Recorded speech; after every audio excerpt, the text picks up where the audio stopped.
Well, hello there. So, this is a first stream.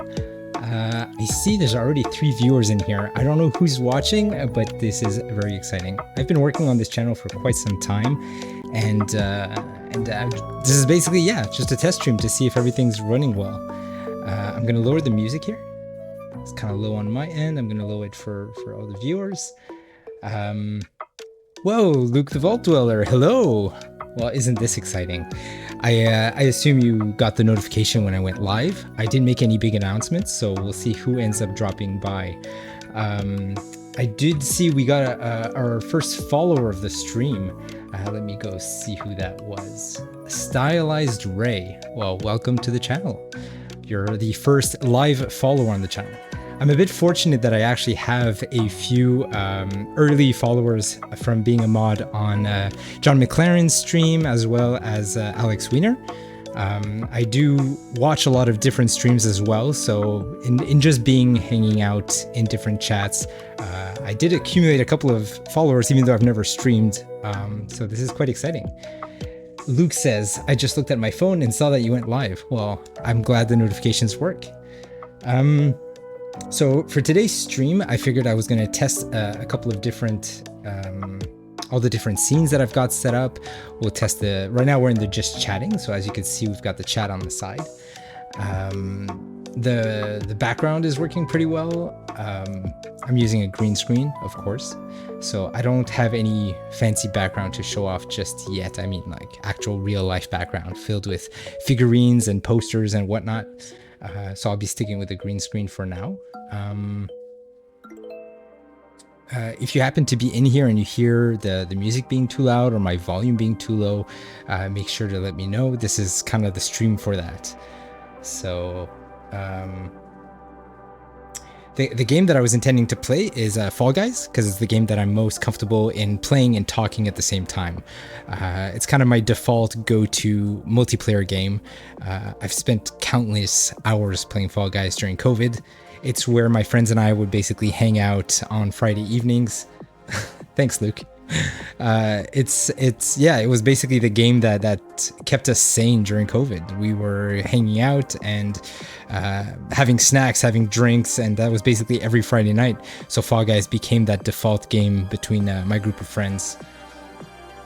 And I've accumulated quite some some mileage in that game, including skins and stuff like that. So it's basically my default game whenever I don't know what to play. But on the channel, I really hope to be playing more of my favorite type of games, which are single player narrative games, action adventure usually. I realized I didn't do a proper introduction. I guess when we're like officially streaming or when we have like our first announced stream, I'll do a proper introduction. But yeah, my name is Simon. I'm a Canadian game dev from Montreal. I've moved around in different studios, namely Ubisoft, IDOS, and currently at Nesting Games. I also did some time at Warner Brothers, WB Games in Montreal as well. I've set up a bunch of commands, including some like the About Me that you can use to get links to my personal websites that have descriptions on the projects that I've worked on and who I am and why I'm streaming and all of that. So take a look. It's in the About section on Twitch. So if you click on there, everything's set up. There's a bunch of commands. There's even some widgets for blurb, for stickers. The stickers are free, by the way. Yeah. So you don't even have to pay for it because I'm not affiliate yet. And so I set up the stickers and we'll see if that actually works if somebody triggers them. What else can I say about what I set up on the channel? What else can I say? I've got that playing in double. There we go. It's funny because I'm checking my own channel just to see that everything's streaming well, and it seems to be working. So yeah, I've got blurb, I've got stickers. I also set up a rank 1, which is my entire backlog of games that I hope to be playing at some point on stream.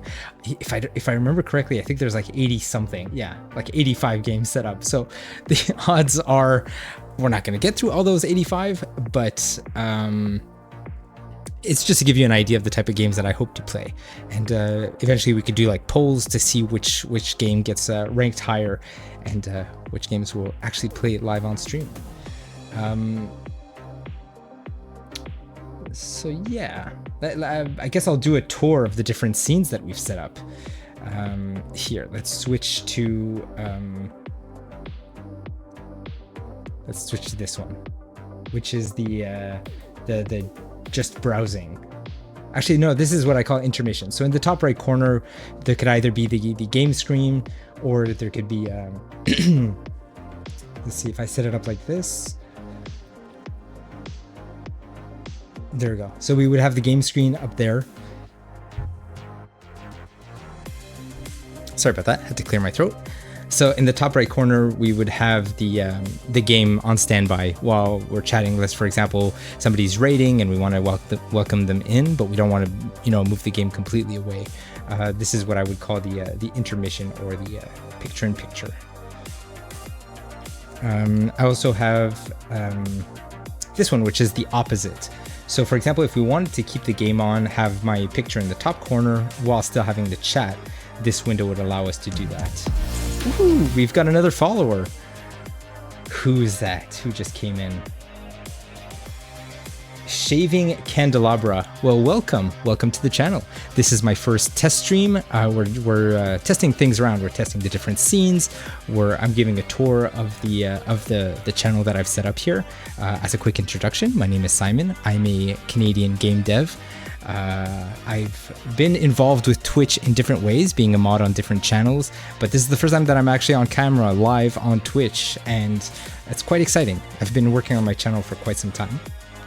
Feel free to check the About section on Twitch. There's a lot of info in there, but you could kind of sift through and see what seems interesting to you. Make sure to introduce yourself if you're hopping into the channel. Thank you. I am very happy about that Leonardo skin. Yeah, so if you're new to the channel, and as many of you would be since it's a new channel, make sure to introduce yourself. I'd love to know where you're coming from. How did you find the channel? Do we know each other, in real life? Let me know. I'm very curious.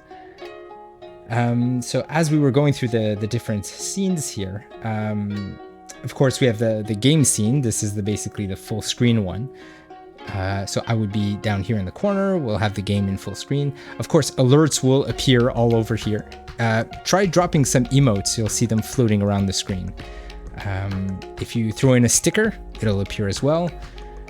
There's all kinds of stuff. Even blurps are set up to appear. So I think I'm going to be pleasantly surprised, because there's, for the amount of time that went, yeah, pineapple pizza. Amazing. So cool that it's working. Yeah, so exactly, there's a lot of like sounds and alerts that I've set up that I'm sure that they'll even catch me off guard, because I've been working on this for I want to say 4 or 5 months. It's just I had to pull the trigger and actually try to go live. So actually I didn't set it up before, but the reason I'm setting up this whole Twitch channel and why I'm doing a test stream today is because I do intend to do a Movember fundraiser at the end of the month.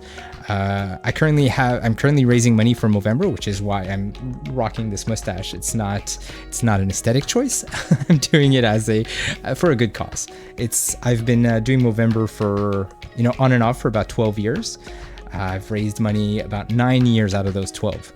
And it's something that matters a lot to me, and I think it's for the money goes to a good cause. And the goal for this year, or for this month I should say, is $500, and I'm glad to say that we're already past the halfway mark.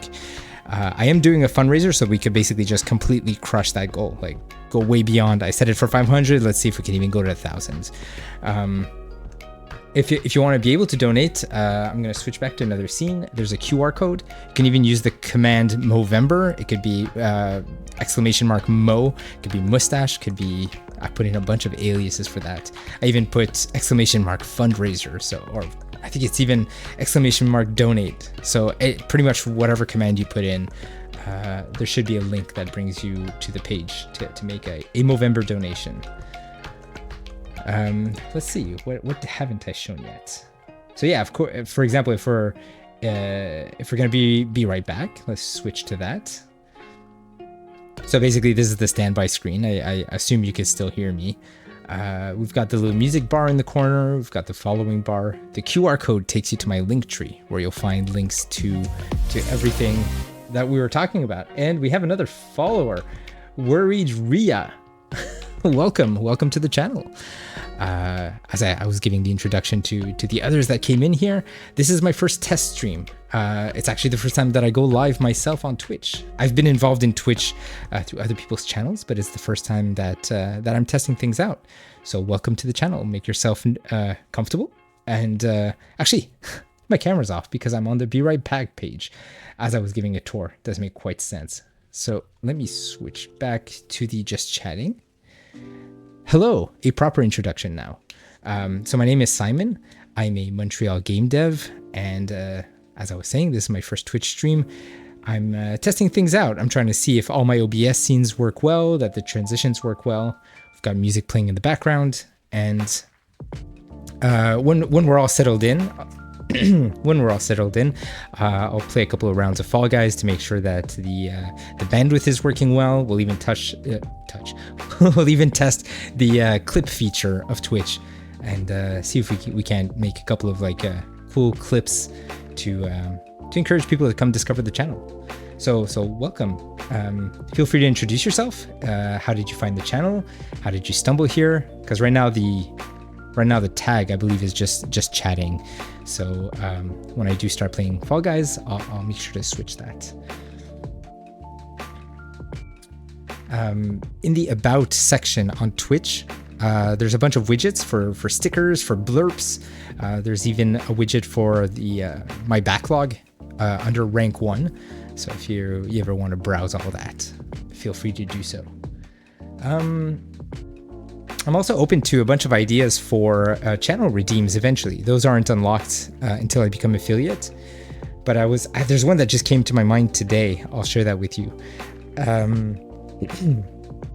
It's basically a share a memory redeem.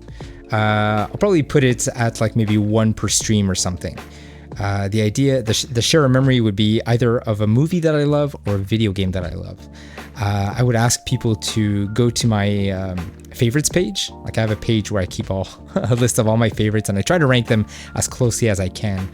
And then people could go on that list and basically ask me to recount a memory of blank movie. It could be my favorite scene, it could be what it felt like to go to the movie theater, maybe as a kid, maybe the first time that I bought, I don't know, the Blu-ray or the DVD or even the VHS, and maybe video game memories and stuff like that. It's basically traveling down memory lane. It's something that's always a lot of fun because people could relate with their first time experiencing something. So putting a redeem like that, I just wouldn't want it to interrupt the stream too often. But I really think that would be a cool way for people to spend their channel points.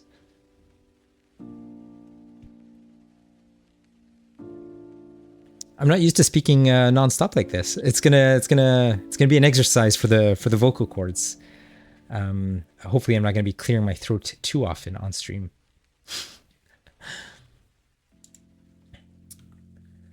So I guess I've done enough introductions so far. I guess one more thing worth mentioning is we do have a 50 follower goal set for today. At the speed that we're going, I think we're going to crush it in no time. You guys have been awesome. I do know that to reach affiliate, it takes a minimum of 50 followers and a recurring average of viewers. And yeah, so I'll try to get those numbers up and maybe eventually become affiliate so we can get emotes, we can get channel points, and all that good stuff. So yeah, I guess let's test changing the category for the stream. I'm gonna switch it to Fall Guys. Let's see if that how easy it is to do that on the fly.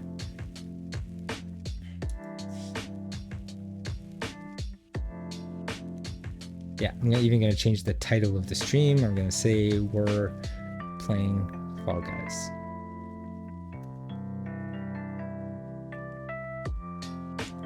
Cool. Setting that up.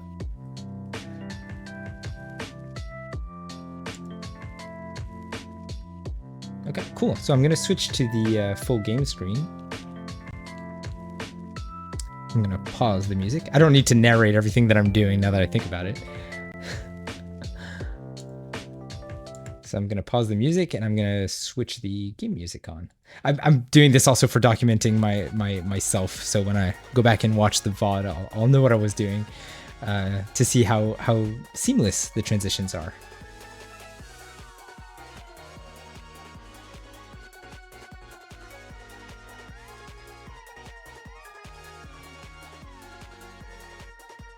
Cool.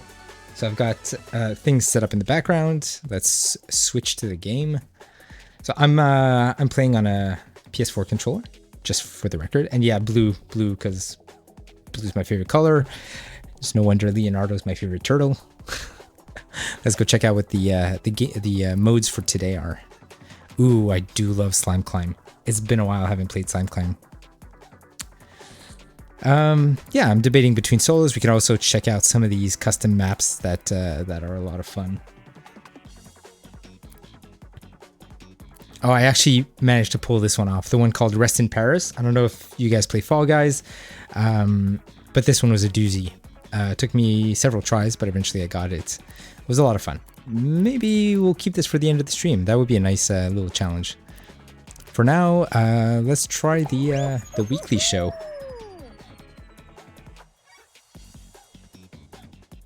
How's your day been? Curious.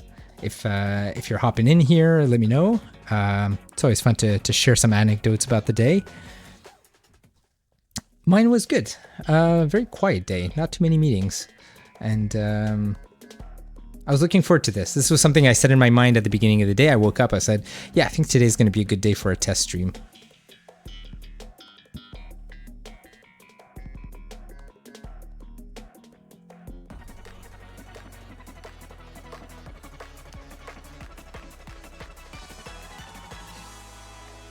Just make sure that the game volume is not too low. Here, I'll crank it up to 45%, and on my end, I'm going to keep it at 30.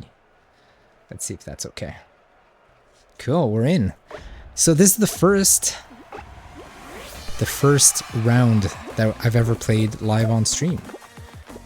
Let's see. Hopefully, I'm not going to embarrass myself.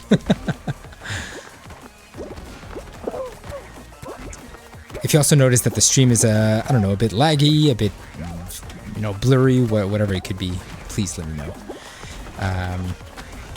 Don't want to be too much of a perfectionist about it, but at the same time, I want to make sure you guys all get to see the game as it was intended.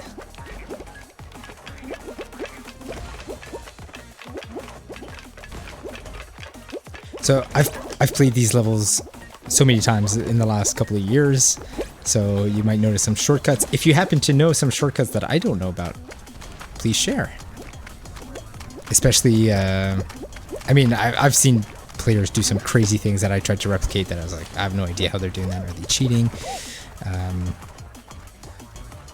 Or yeah, I could just also admit that they're better than me. That's okay.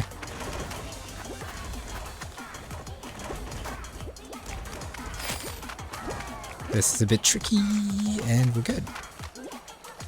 And now we greet the people before they reach the finish line.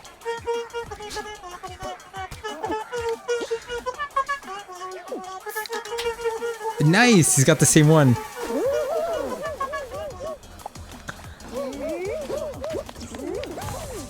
Wow, it's a party over here. Everybody, emotes. Come on. That's amazing.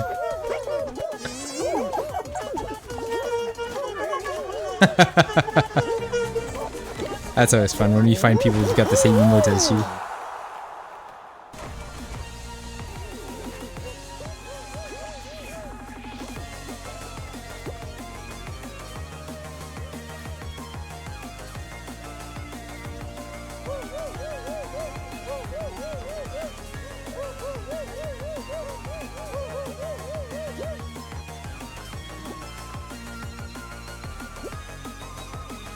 Anytime now.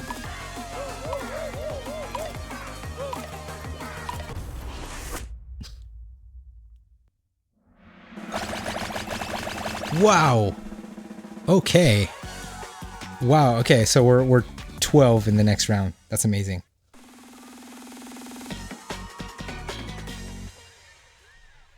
Well, that shouldn't be too difficult. I mean, I don't want to get my hopes up for a crown, but who knows? What's funny is that I actually recorded myself with the whole stream setup on OBS without going live. And on that trial run, I happened to get a crown, just not really trying. I was distracted with a bunch of other things. And okay, that is like a bit of a humble brag. So I'm gonna stop.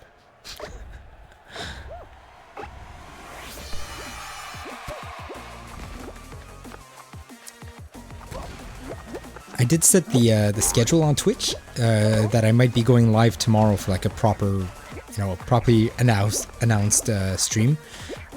So today was really just kind of like a technical trial. I'm also curious. I really hope I set up the VOD so I can go back and watch this. Or maybe the VOD is really just for moderators and streamers. I'm not sure. We'll find out.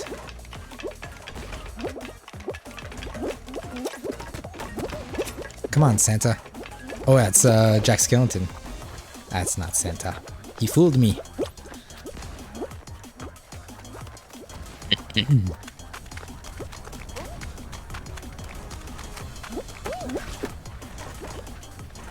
Oh, one thing that's really fun about Fall Guys is around around Christmas time, there's a lot of costumes, because I mean the game's been around for 3 years, so every Christmas time there's a bunch of costumes that reappear in the shop, and people bring back some like old favorites.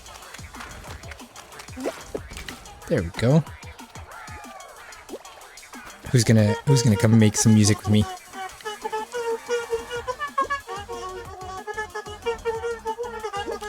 Amazing. Sorry about that.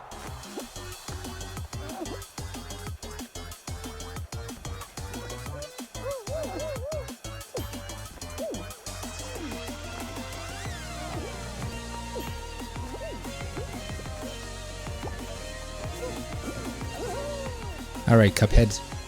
It's your turn. Jump the finish line.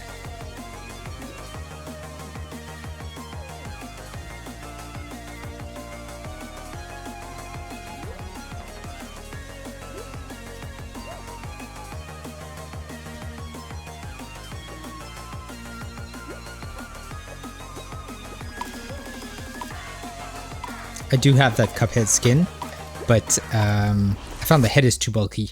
You know, when the camera's behind your character and you're seeing him run around. Certain skins, it doesn't affect the collision box, but I do find that the shape of it is too distracting. So I never really like playing with those ones. There's like the tall neck one that's really funny to look at. Oh, we're in the final round. Okay. And it has nothing to do with Slime Climb. I thought it was basically we're going to keep playing Slime Climb until there's only one person remaining. So this is the one where you got to grab the tail. Not a huge fan of it. Simply because even the position lag between characters makes it that... Oh, and I'm starting with it. Alrighty. Okay. Focus. So I'm going to try this trick. I hope... Oh god, that didn't work at all. So basically running... clockwise with the... What? See? Like that. I grabbed the guy, but I didn't grab the tail. Nonsense. Yeah, I've done this trick where basically I run clockwise on this treadmill, and it makes it difficult for people to grab, but clearly that didn't work because the other player grabbed me in 2 seconds. Okay, wonderful. This is... Oh yeah, I felt that coming. Oh man, these players are aggressive. Try to corner him. Oh man, this is really switching hands rapidly. But you know what? It really comes down to the last second. It's always been like that. So there's 30 seconds. Like there's no need to like panic and freak out because it's everybody's sharing it essentially for the first 2 minutes. You just want to stay relatively close to the person who's got it, like this. Maybe not. On this side.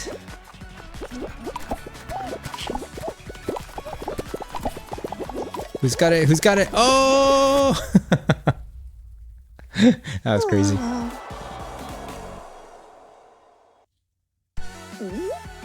Well, bravo, equally move. Well done. And that completes our first show live on Twitch.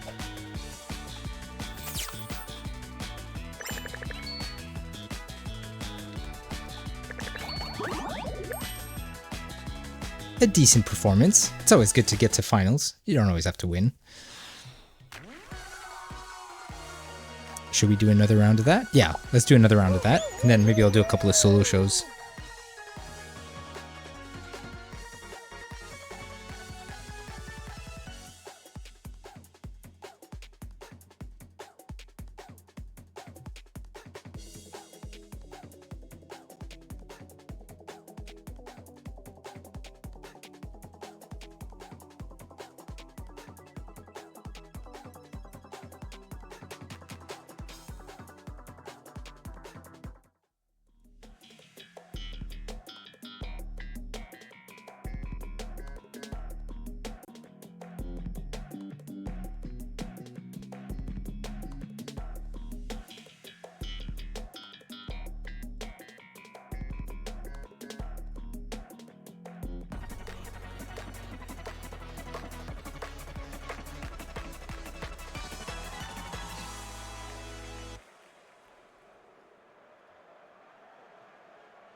I was watching a couple of tutorial videos today on how to best use channel points, and one of those was basically when you have a first-time chatter or first time somebody's checking out your channel, you get a couple of channel points, and so whatever value that is, you can basically set it to do a first-time welcome. You can encourage the new viewer to introduce themselves and make themselves known in the chat. I thought that was a really clever way to help somebody introduce themselves and kind of break that ice for if there are existing, regular, recurring members in the chat, so that they don't feel left out.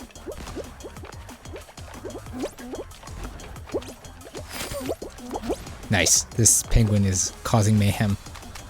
I want nothing to do with him. And we've got a Lara Croft skin. I don't see a lot of those. Very risky.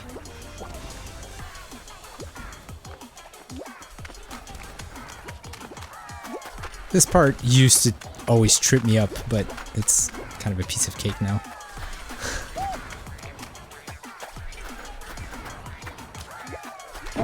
I should display the names actually. Give credit to the players who actually make it to the finish line. I love that pizza one. I think it's part of the season pass. The problem is you have to actually pay for the season pass to unlock certain skins. But honestly, I don't think anything will ever beat this Leonardo skin. I was thinking the Simpsons could be fun. Okay, thanks for pushing me over the finish line. Very nice of you. Yeah, I was really thinking, like, I think there was a Ghostbusters one, which was cool. But honestly, like, I've only paid for 2 sets of skins. There was the ones from Encanto, because my daughter really wanted Encanto, and then the Ninja Turtles. And basically, I had to go all out with the Ninja Turtles pack. I bought the 4 turtles. There was like the banner. I think there's the emotes that came with it too. All that was like $30. But considering that I was one of the first people, like when Fall Guys first came out, it was free, and then it became paid, and then it went free to play. But so because it was free to play, I had never spent a single penny, and I must have thousands of hours in this game, no joke. I don't know if that's something to brag about or something I should be embarrassed about. But the point is, I never spent money on skins or extra content, but when I saw the turtles, I basically had to buy them.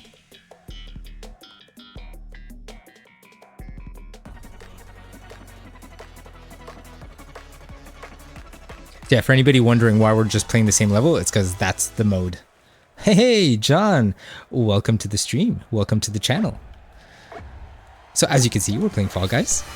Hype, hype, hype, hype, hype. And I see that the floating emotes are working as well. Wonderful. I think it's going to be a lot of fun to see things pop up on the channel. Things that I set up a long time ago and that I kind of just forgot about. You'll notice on the Twitch page, under the About section, there's like widgets for the stickers, for the blurps. Actually, I don't even think blurps works because I can't even accept bits yet until I'm affiliate. So I'm not sure how blurps would work. But I do know the stickers are free. Because I can't take bits for them yet. Then basically the app works, but the stickers are completely free. And yeah, so I set up a bunch of things that will be a nice surprise when they start showing up on stream.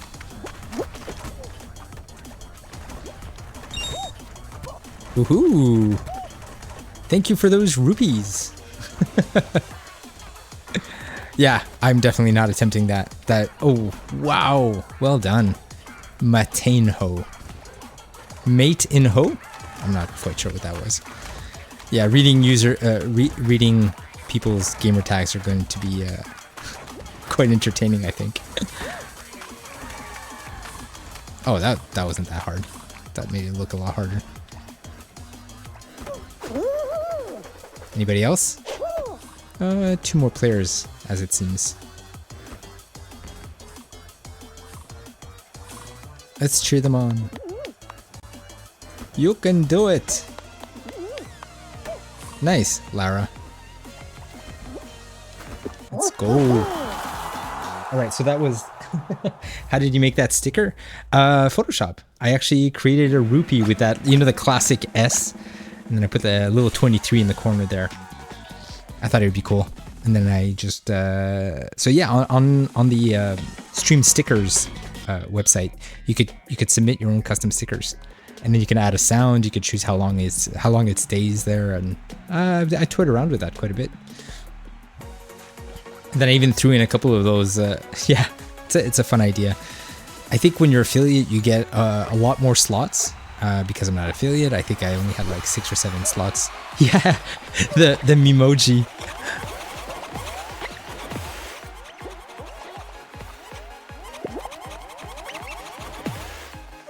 I should be a bit more aggressive. I was playing defensive there.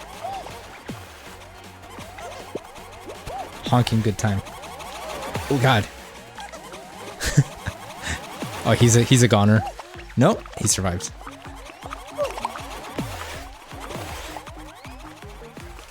Whoops, that's too risky.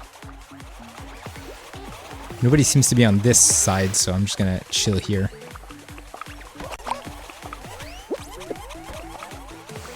Ooh, did I get him? Nope. Ah, that was weak. At least nobody's bugging me here. Oh, that was risky. Okay. Stay in my corner, stay in my corner. Oh, yeah, that's got them. Oh, no!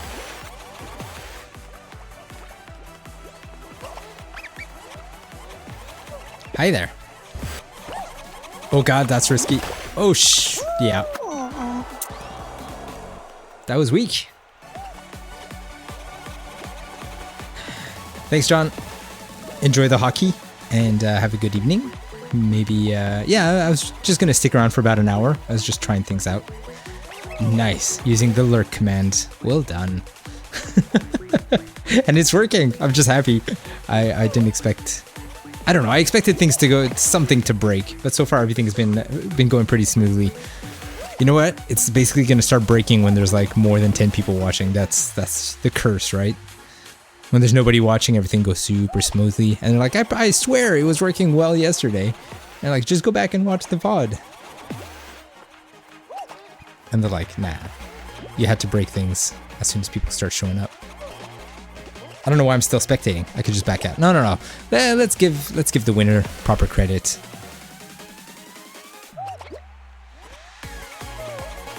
Oh yeah, what's fun is to put some predictions. So I'm gonna go for the goose. Honestly, there's only 4 players left. I had a feeling that goose was gonna win.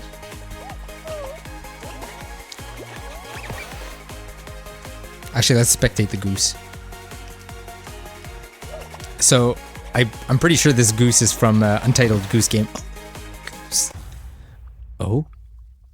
Yeah, okay, he was the last one eliminated. Nope. I didn't have my money on this one. Anyway, Mate in Ho. Yeah, we were commenting on them earlier, I think in the first round. So congratulations. Well done, Mate in Ho.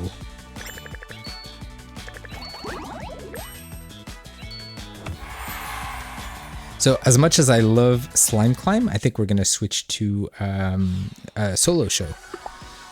Whoops, that's not what I wanted. Let's switch. Although this one could be fun. No, let's do solos. Because the custom levels are a bit hit or miss. Some of them are like, because I remember when I was playing Super Mario Maker, some of the levels were super creative, and then some were complete messes. Like you're playing it and like, how did this get ranked so high? A bit like this in Fall Guys. There's supposed to be the best ones make it to the top and like get suggested. But sometimes you're playing them and it's just like, how did this get upvoted? It's not that great. Especially the maps where like nobody finishes because they're like incredibly, like the layout is just so unclear. There's one particular map, I don't remember the name of it, but my friend and I think we did, we were so stubborn. I think we did like maybe a dozen tries. Eventually we finished it and it was incredibly complicated. And in the end we were, you know, it was like the Dark Souls of Fall Guys because it took so many attempts. And we were very proud that we finished it in the end. And we're like, wow, that was a really clever map. But I suppose if we had only done 1 or 2 tries, we would have just dismissed it as like, oh, this was terrible layout.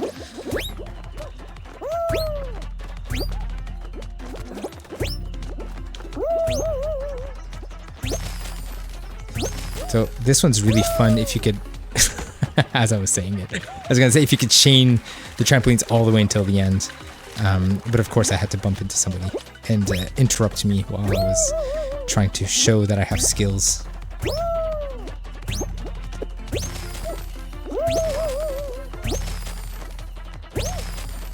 It's always the other players, isn't it?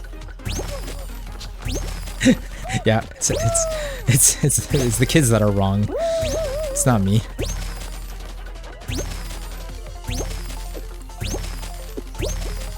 There we go. There we go. Chain those. Oh, what the? Oh god. Wow, that was weird. That's unusual. Whew. Okay. We did it.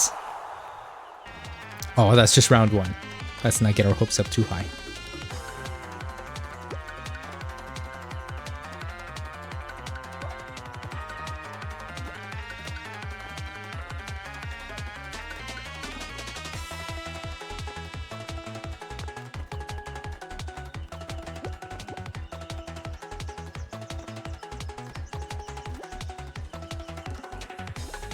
This level's not always very easy to spectate people because everybody's just bouncing around all the time.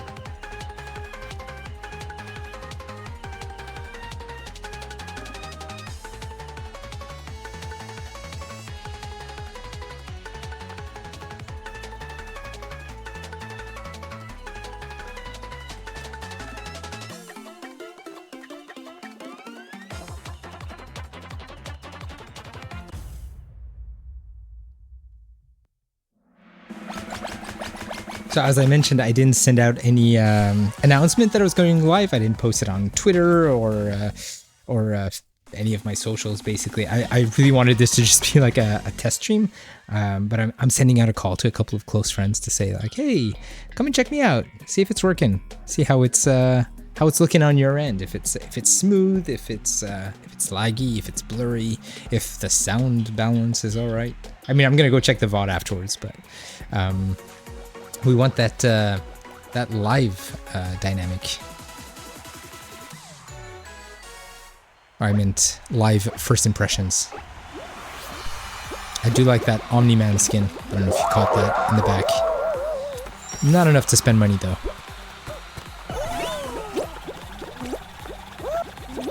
I am looking forward to watching season 2 of The Invincible. The Invincible? No, just Invincible. Wow, that was close. Okay, let's catch our breaths and then go.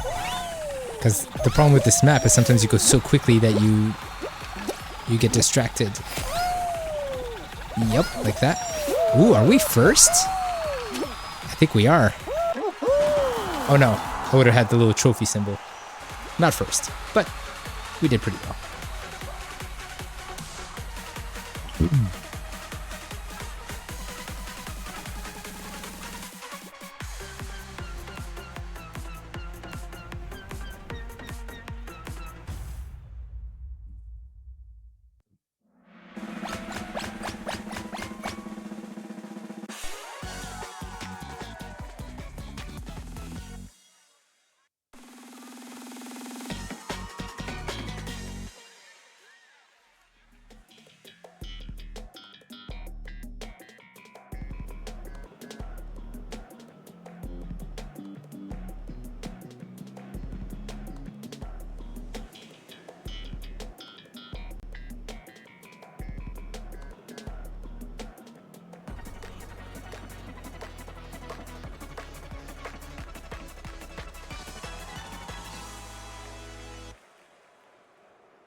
Oh man, this one's a bit of a mess. Not a big fan of this one, to be honest. We'll see how this goes. That fan blew me right into the hammer. What is happening? That was weird. I felt like there was like a draft under the bridge. I find sometimes getting hit by the hammer on purpose sends you in weird directions that the players can't predict. And so anybody who's kind of camping, sometimes the hammer will throw you right next to them, and it's a perfect opportunity to grab their tail. And vice versa. Like sometimes you want to let yourself get grabbed. I mean, in the game. That sounded weird.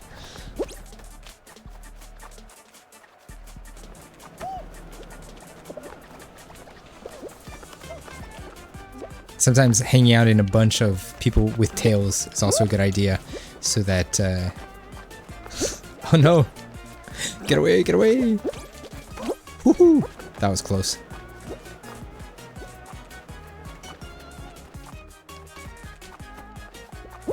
Oh god, that guy easily could have grabbed me. How many seconds? 15 seconds. I think we could do it. Oh, that was risky. Get up, get up, get up. Okay, cool. Oh boy. Sweet. On to the next round.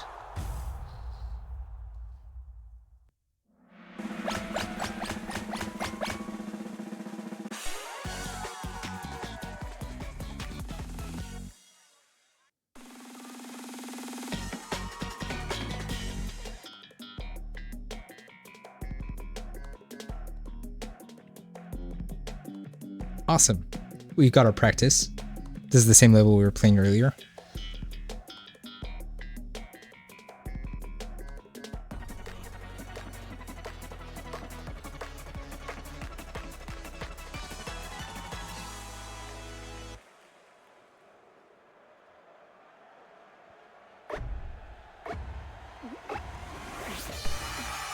Really not that many, actually. So that makes it a bit more interesting. We'll see if players have skills in this level. Get up, get up.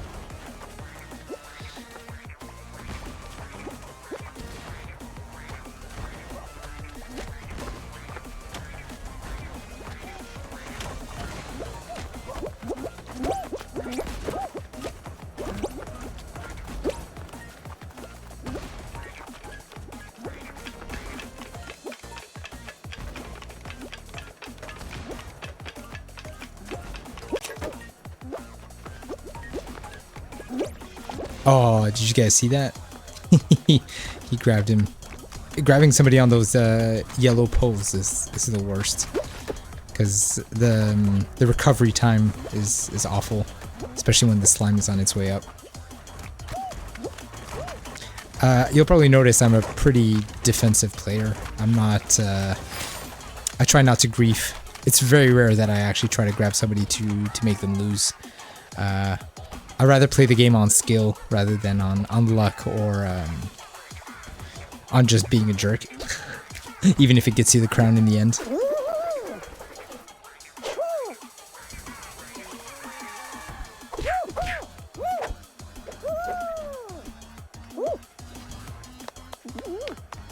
Let's clap the people showing up and let's give them their credits. People pulling me. I love that. They're being friendly. It looks like bullying, but they're actually being friendly. They're pulling me over the finish line.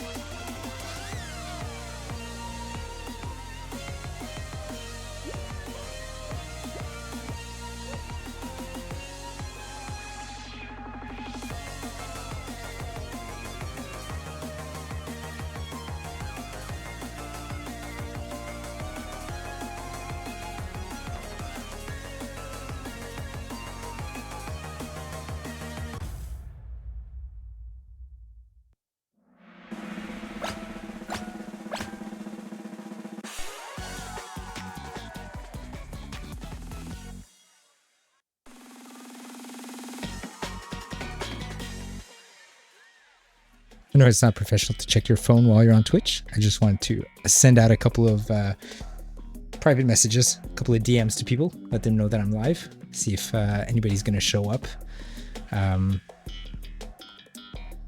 Because, you know, it's one thing to want to test the stream, test the transitions, the different OBS scenes, test the game and everything. But it's fun to have a couple of people in chat and see what it's like to interact with live viewers. How many are we? So we're 9 right now. Gotta eliminate 8. Generally, I like this stage. I'm not disappointed when I see it. It's not one of those that show up regularly.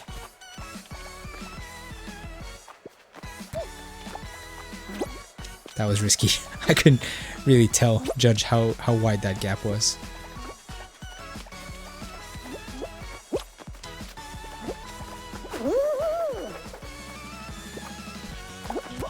Doing emotes during this level is, I don't know, showing off.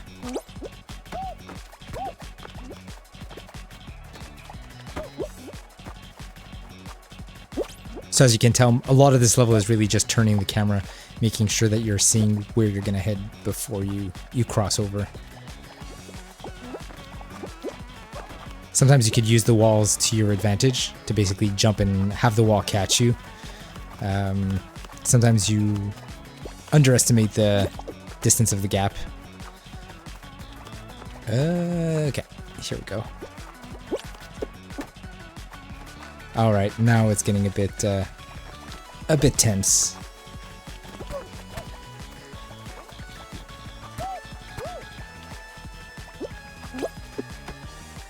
How many are we? Okay, 5 players left.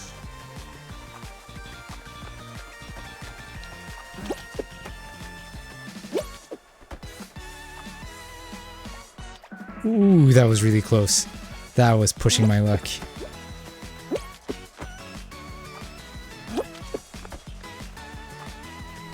I really like these long ones. They're a bit like a breather. Here. Okay, good, good. Jump across. Ooh boy, oh boy.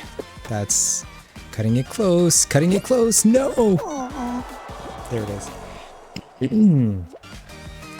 Awful. At the very end there.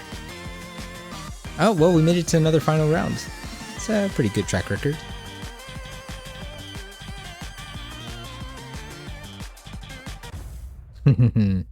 Iggy, no! Nader123. Well done. Congratulations.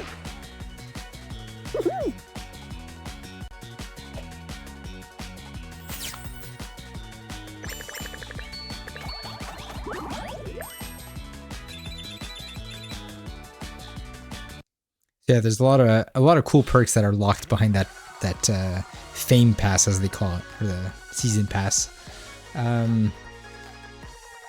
What shall we do? Yeah, let's do another solos. Why not?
Wow. So at the beginning, I'll hide the names because it's too messy. I want to keep the screen nice and clean. Only when we reach the finish line, I'll kind of remove the display the names so we can actually see who made it to the finish.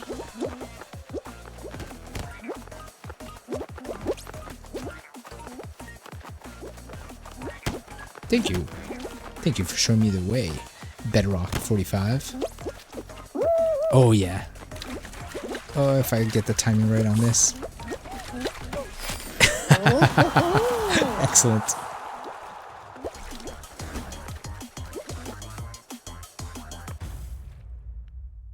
That's always a bit risky. You take a gamble to basically wait for those balloons to deflate, clear the way, and then get the yeet. The yeet over the finish line.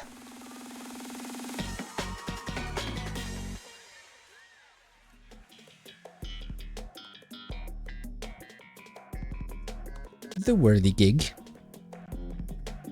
Wow, time really flies. I just noticed it's been almost an hour we've been streaming. Do you think there's a command? I'm gonna try this. I think the command is exclamation mark uptime. Let's see if that works. Hey, it does. Well done. To me, to stream. Oh god, I gotta switch. Okay, we're back. Oh, that was dumb. Okay, lesson 1. Don't try to mess with things in OBS just before the round starts.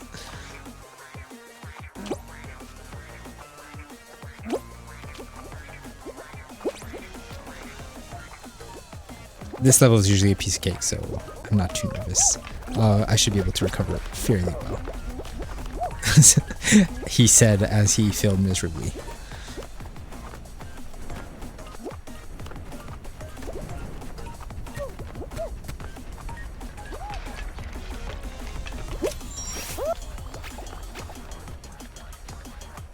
This one's always the tricky part. Ugh.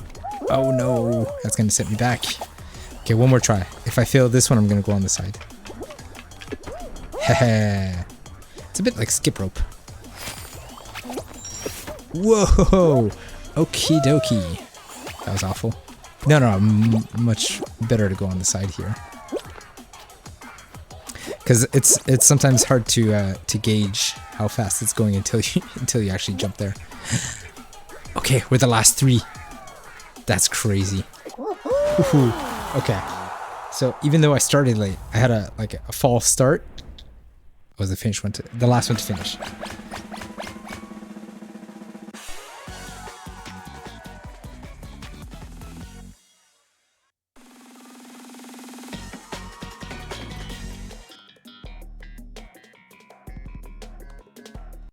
This one's always a bit silly.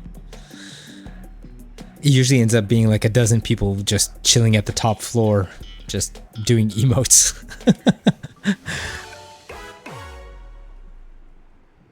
You just have to know where to position yourself. Yeah, exactly. They spawn me right at the spot where I'm always just hanging out. Why would you go to the teetering thing?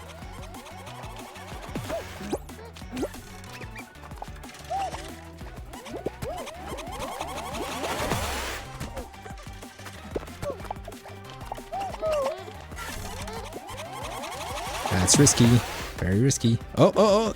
Wow, that guy somehow made it. Wow.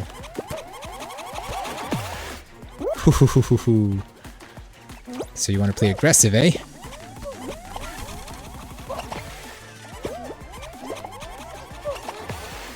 I mean, as long as you stay close to me, I'm just gonna keep... What? How many people need to be eliminated? That's weird.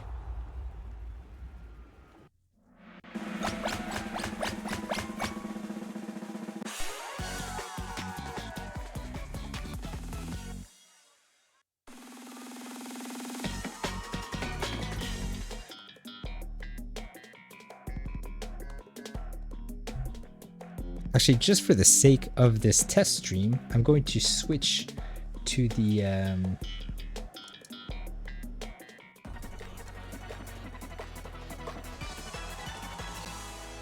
yeah, let's switch to this mode here. Cool. So we can still see the... I did it again. I switched while the stage was about to start. Where am I going here? Okay, this thing. How foolish of me.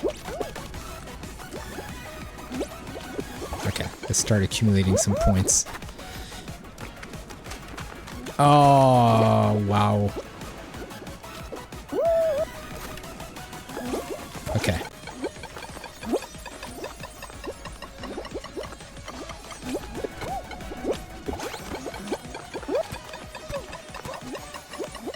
I don't know about this.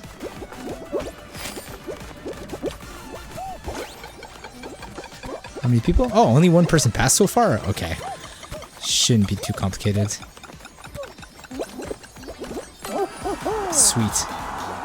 Whew, I got nervous there. But I did the thing again. I'm trying to do stuff in OBS while the stage is about to start. Beginner mistakes.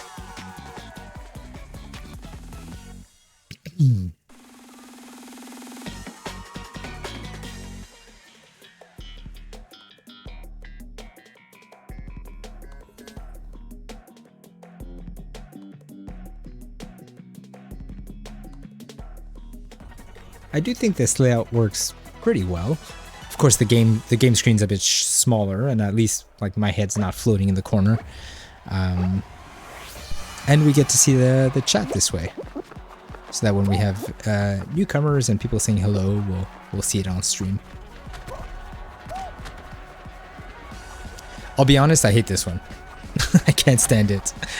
It's very rare that I make it to the top.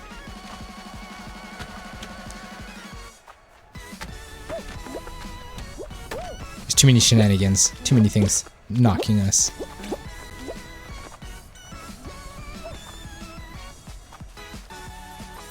Nope, I gotta wait my turn.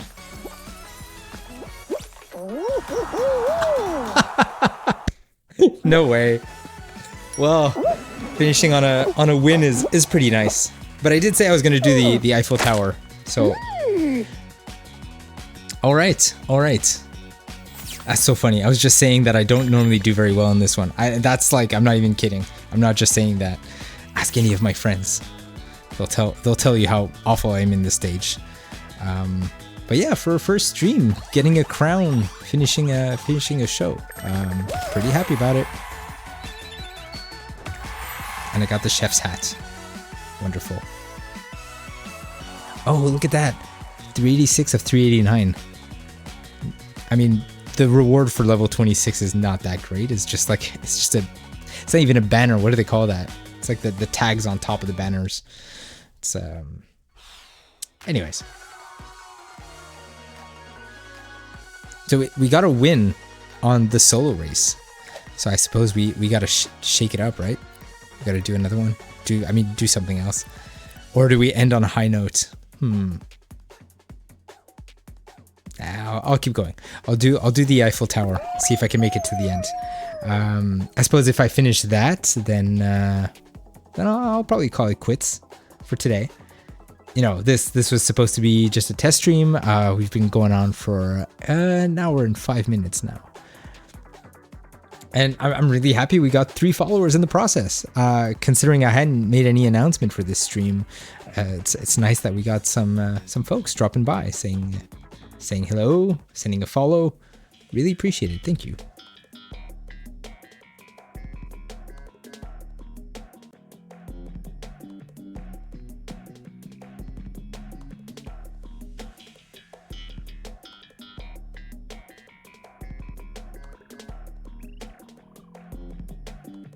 one thing that I want to do at the end of the stream is to test a raid. We'll see if there's anybody that I know. Hopefully somebody that I know personally. I don't want to just raid a complete stranger for my first stream. That seems a bit is pretentious the right word? I don't know if pretentious is the right word. A bit overconfident. It's like, who are you to raid me? I don't know you. Maybe I'll get over that imposter syndrome after a couple of streams. Imposter syndrome for other things, however, that'll always be around. I'm talking about specifically for raiding another channel. Whoops. So, luckily we got our checkpoints. Hey, PSI. Good to see you. Welcome in. Oh no, that's not a good one. Okay, let's just respawn. I'm just gonna throw myself off. How are you doing, PSI? It's good to see you in here. So I was just saying that this was supposed to be like a, I don't know, like a 20-30 minute stream. I just wanted to test out my scenes, make sure the game is looking good on stream. Disregard the way I'm playing. But yeah, we've been running for about an hour, and it's I mean, it's been going pretty well. I haven't seen any technical hiccups so far. And then maybe tomorrow evening we'll do a proper stream. I am struggling with this one.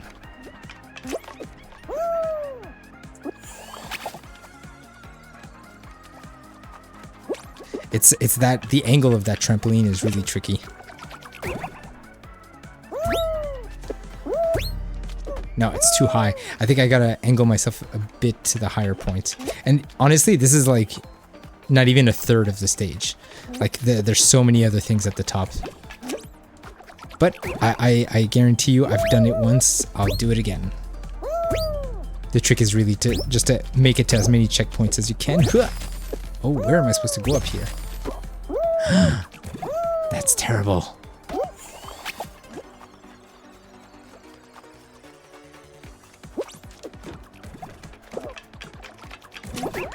Whoops.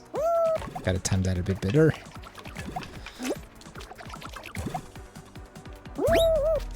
Okay. Here we go. What? Oh, man. I don't remember that second trampoline. I mean, not the second, the third one? The third one is even harder. But I do know it's doable.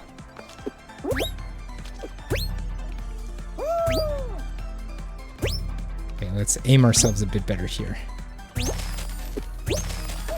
Okay, we did it. Let's go get that checkpoint. Because there is like a hard mode, I guess, if you really want to like speedrun this thing. You could skip the checkpoints and just chain your way up. Because essentially this is the next part you're supposed to go up. But you'll see the checkpoint is over there on the left.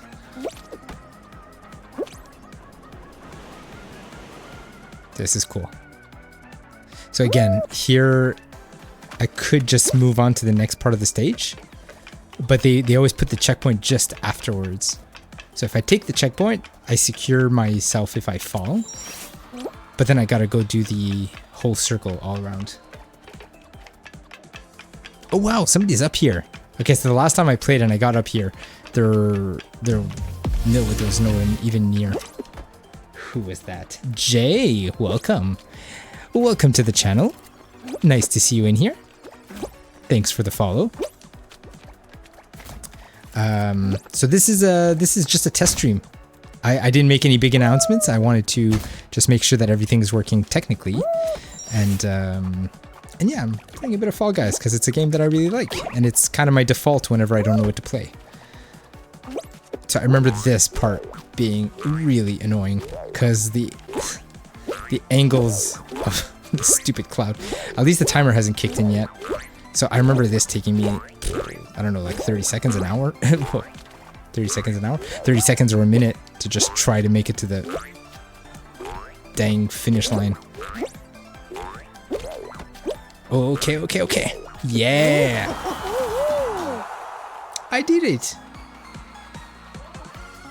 So this Paris custom level, it's super creative. Honestly, it's very difficult, but the layout is impressive. And yeah, this is typically what I was saying. People just only make it about to the, that second checkpoint, and they couldn't even make it up to the next one. So this is the guy the player who made it almost to the clouds. Okay, there they are. I'm rooting for you. You could do it. D5M13N. Is that like Desmond? Demon? The 513? Sorry, I tried. Yeah, reading people's gamer tags is going to be pretty tricky. I'm looking forward to it. Ooh, I'm seeing a whisper. Let's go check it out.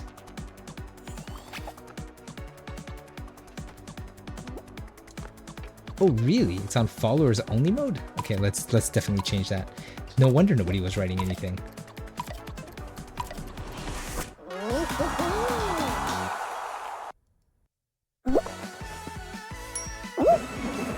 Seriously?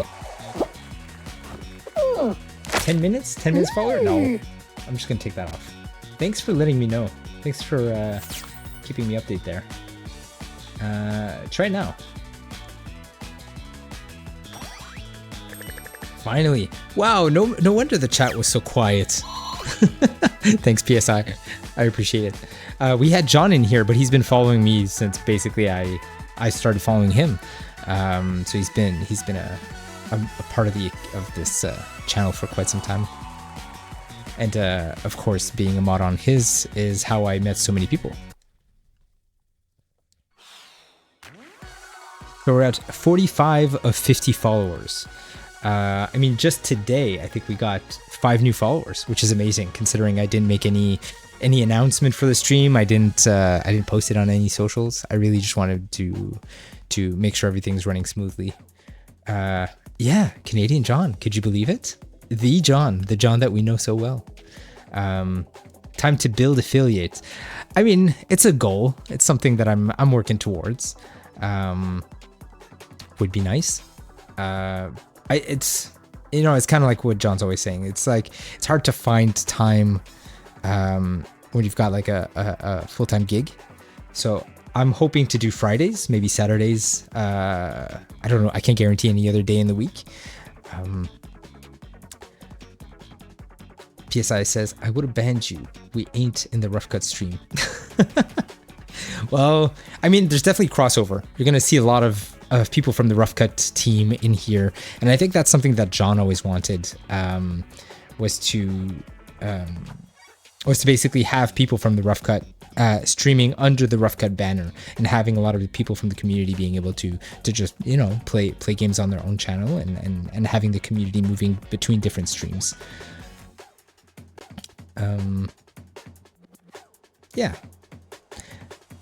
I think I'll play one more round. I know it's always the one more, right? So if in case you want to go back and check the VOD, I did get a crown in a solo mode, a solo show. So that's why we switched from solo to some custom maps. But let's see, what do we do? I mean, I really like this map. The fact that we just finished it, I could play it again, but let's do solos. To answer your question about stream variety, actually not so much. Honestly, I see myself bouncing between sort of this, like casual, but mostly single player narrative games, because I have an enormous backlog of games that I've wanted to play, games that either on my Steam library or on PS4. But yeah, narrative games is what I would like to play mostly. I tend to switch between indie side scrollers and high-end AAA narrative games. Okay. That's what you mean. I thought variety was basically like any category and kind of jumping between everything. So variety as in, yeah, I suppose I'll be playing like at least 2 or 3 different types of categories of games. I'm not super into first-person shooters, RPGs, strategy games. Horror games, I mean, I'm pretty chicken shit. I'm really impressed. Honestly, I'm very impressed with sorry. I'm very impressed with the games that John has been playing recently. All those horror games that you guys make him play. He's holding his own. And I mean, even Lies of P these days, like that's impressive. I couldn't see myself playing that game. I have no patience for it. Honestly, like the amount of times that he has to backtrack after dying and just repeat the same thing over and over and over. I get the satisfaction when you finally beat that boss. I just cannot get myself to do it. Which is funny because I'm the complete opposite of my brother. My brother is obsessed with those games. He, Bloodborne, Dark Souls, all of that. He's tried to get me into them. I just can't do it. And if he's not playing like a Soulsborne game, he's playing an RPG. Like we're talking about Skyrim, Mass Effect, also games that I can't get myself into. I know their stories are really great. And so it's a contradiction for me to say that I'm into narrative games. But I'm mostly like, I mean, you can go check my list of favorite games if you want to get a sample of what I'm into. I did put a top 25 on rank 1, but there's also a full list on on my Google Drive that I shared. You'll find it in my about section on Twitch. I think I even put a command if you do like exclamation mark favorites or favorite. Either one should work. It should take you to a list of it's like a big PDF of like all my favorite movies, favorite games, and I do think eventually I'd like to get some channel point redeems where somebody could go check out that document, pick a movie or game or anything on that list, and basically use the channel points to trigger a memory lane or something like that, like traveling down memory lane. I don't know what I'll call it.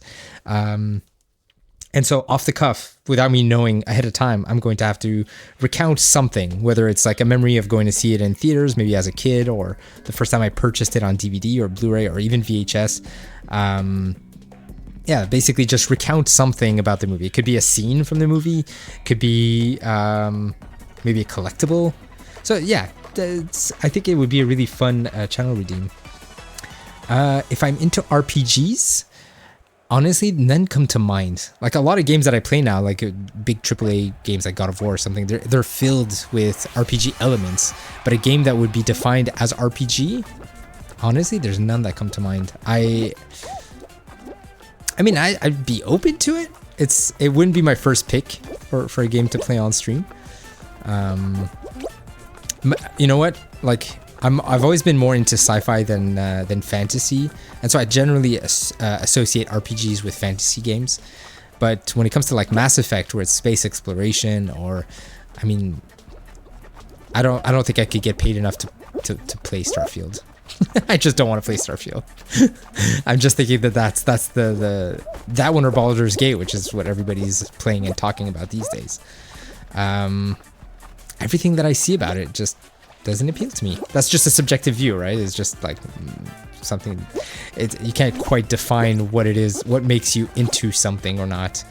And like my wife is obsessed with Diablo, but every time I see her play, it's like I have an aversion to it. I just don't get that game at all. I'm in trouble now. Maybe I should focus. Aha! Thank you. Okay, 15 seconds. I think I could survive.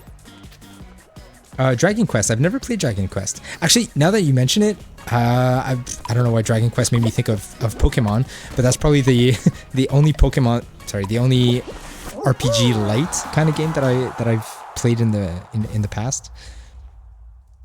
Earthbound I've never played. Turn-based. I did play South Park and the Stick of Destiny and the Fractured Butthole. I really enjoyed those, mostly because of the South Park skin on top of everything, and the writing and the humor and all that. That was fantastic. I'm trying to think other turn-based. I mean, I had Final Fantasy VII Remake in my backlog, simply because I think the game looks incredible visually, and in terms of storytelling. And I mean, I've never played the original Final Fantasy. I know that's like blasphemy. So to kind of revisit just get to know those characters in a new setting, or I mean with a fresh coat of paint, I should say. And I know that it's just slightly different enough from the original that it's they modernized it, and so they kept it fresh to compete with current gen games while staying true to the to what made the original so great.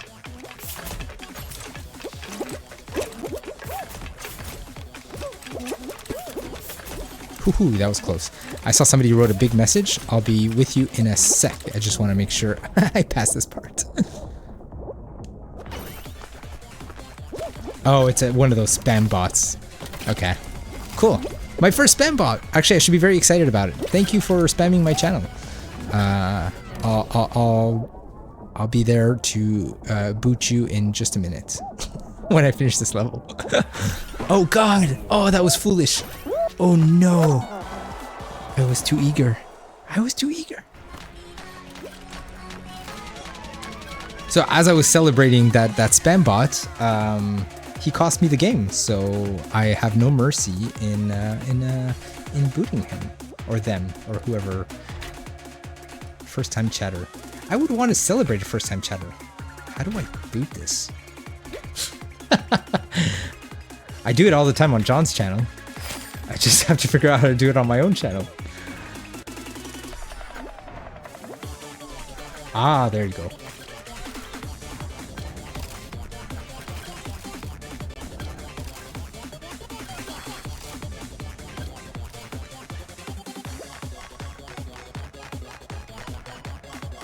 Did that work? Did it do it?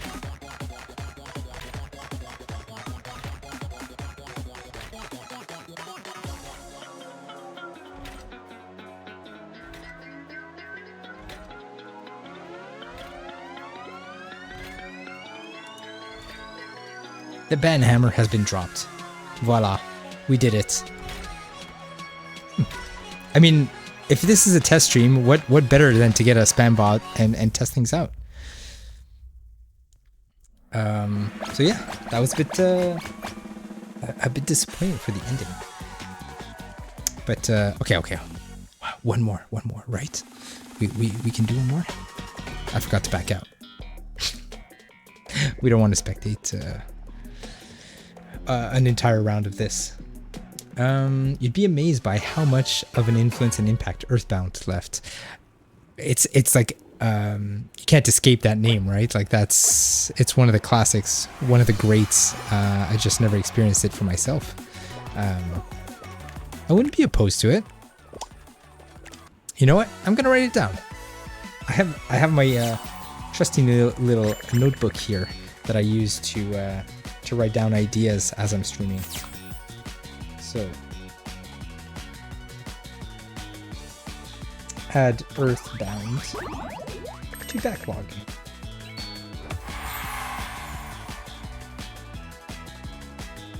See, PSI? I got there. I got it for you. I don't know if that showed up on stream.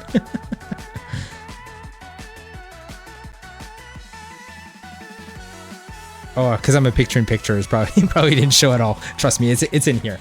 So I'll add it to my backlog.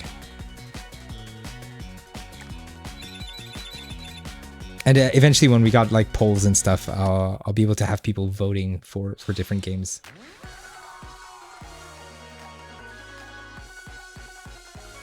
Yeah, I do have SNES Classic, and I've got like one of those HDMI switchers with 5 ports. So I had to figure out what 5 devices am I going to hook up to it.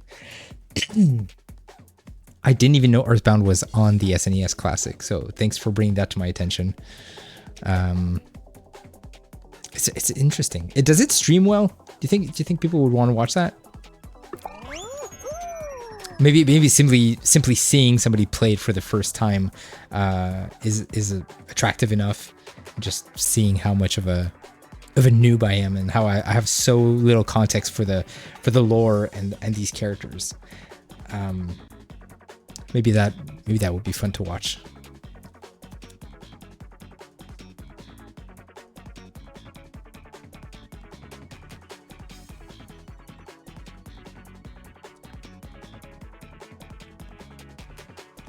It's always a delight for first timers, and considering you like Smash, I do.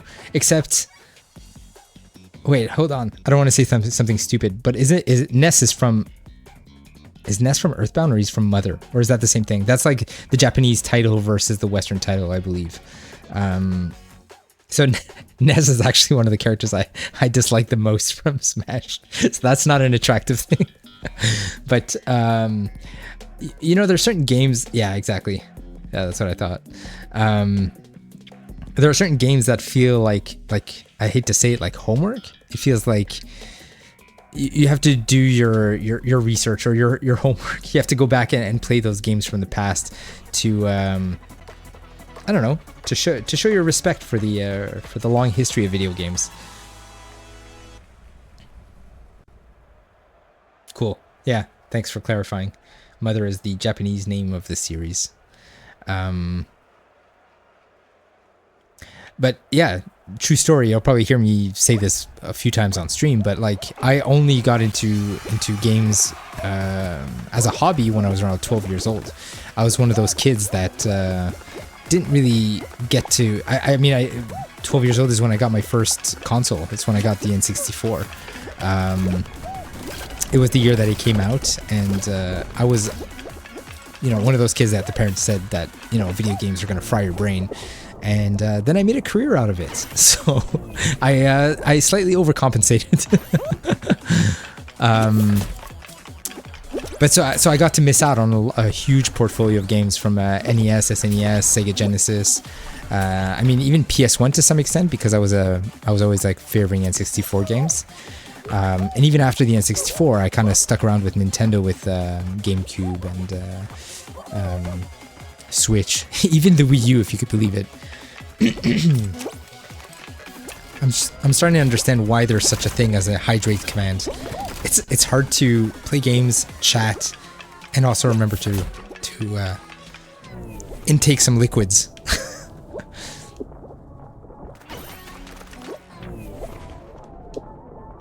I think I'm ahead of the pack here. I think we're the... Oh yeah, there's like 4 or 5 people ahead of me.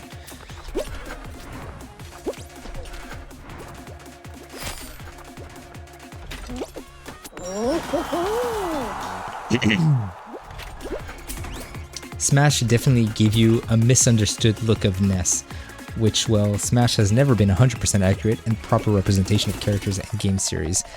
I get it. Yeah, it's true. I mean, I'm judging the character based on his moveset in the game, and I'm sure that has nothing to do with the way the way Ness plays in Earthbound. So you're right. I do have a misrepresentation. I have the wrong view of that character. So I shouldn't dismiss an entire game series based on one character that I don't like in Smash.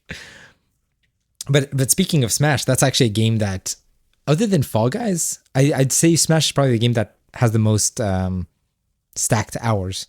I really wish I could track, because I think past like 2000 the Switch stops tracking hours. So I don't know how many hours I actually have in that. And I also don't know if that would stream well. Playing with players online, I mean, I don't know if I'd be experiencing any lag or something like that. And having viewers, you know,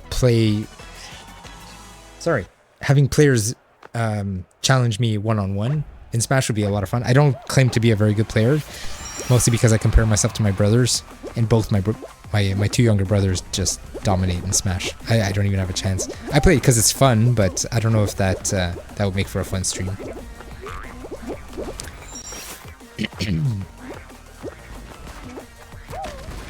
Is Earthbound one of your favorites? Like, of all the RPGs, like if you were asking me if I've played RPGs, is that like one you would recommend for somebody who never plays RPGs? I guess because of its age, maybe it's more approachable. Maybe not. Sometimes older games are harder to get into a series, or not just a series, but like an entire genre of games. But yeah, I'd be open for that.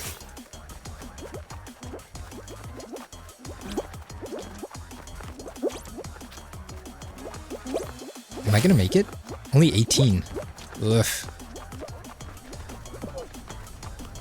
Okay. 11th. That's cutting it close. Let's catch up here.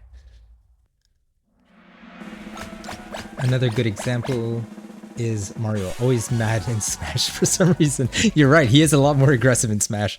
Doesn't quite fit his family-friendly personality from other games. Earthbound is my favorite game of all time, says PSI. Interesting. I get it. I get why the recommendation then. If you like South Park, you're more likely to enjoy Earthbound. What? Really? Okay, so that kind of turn-based system and the abilities of each character. Interesting. Cool. Well, I'm glad I added it to my backlog then.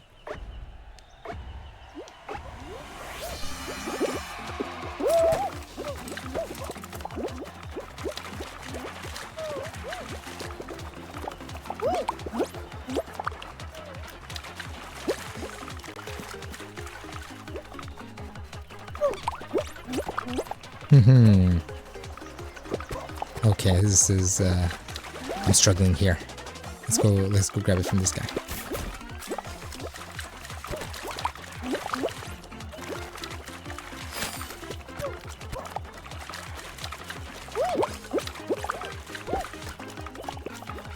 Oh man. Okay. Oh, what? Instantly?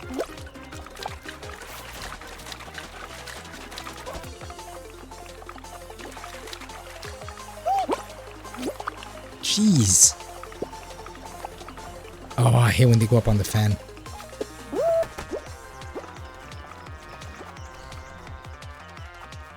Get over here, get over here. Oh man, are you serious? This is not going well. Probably not gonna finish. Cause, I mean, it's so unlikely for them to just fly up here.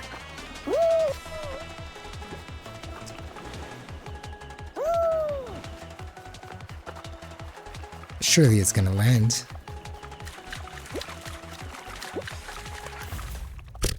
Not even close. Well, that was underwhelming. More like South Park itself, one of the major inspirations for the South Park series is Earthbound. Really? Undertale is another notable example of a game being heavily inspired by Earthbound. Undertale is another one that I keep hearing about that I know very little about. Like, I hear the name and I hear how much people love it. I believe Alex Wino is playing it on his stream. Yeah, I've had close friends recommend it as well. Maybe I'll write that one down too.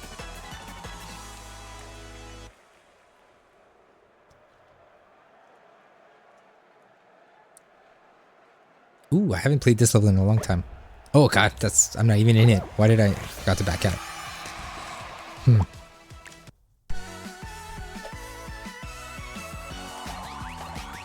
Yeah, for sure. PSI says, can I give you one fact about Ness in his home game? Please do. I'm very curious. I mean, the fact that it's on the SNES Classic makes it like almost too convenient. And I'll get to play with like the original SNES controller. Ness doesn't know how to do PK Fire in Earthbound. Ooh, that almost sounds like blasphemy. Like, I mean, for them to give him that move in Smash Brothers, I could get why fans of Earthbound would be, I don't know, annoyed or frustrated. That was never his move. I suppose in Smash, they probably give moves from other characters and they kind of combine them all into one. Not really. It's not that disappointing or frustrating.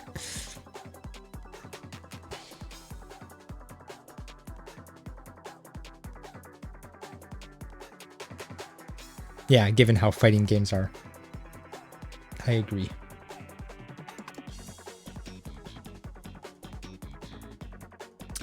So what should we do here? I don't feel confident to switch games just yet. I'd rather have the games kind of booted up in the background before we get started. So I think I'm probably going to continue playing some Fall Guys. Actually, let's do this. Let's do a couple of like custom levels and see what shenanigans we get ourselves into. It's hard to clearly see how characters are characterized.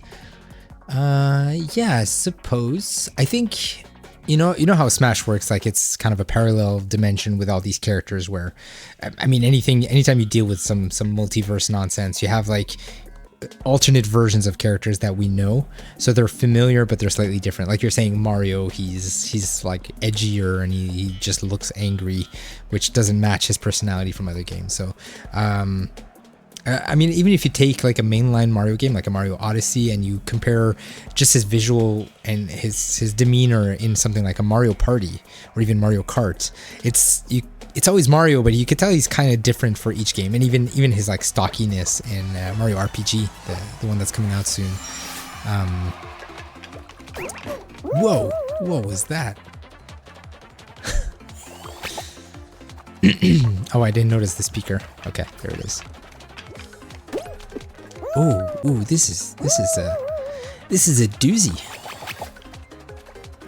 I mean, where's the first checkpoint? Okay, I can grab. Good. I'm gonna take the long way. There's slime here. That's gonna be annoying. Ooh, pushing my luck there. Okay. Is this the first checkpoint? Yeah. Okay.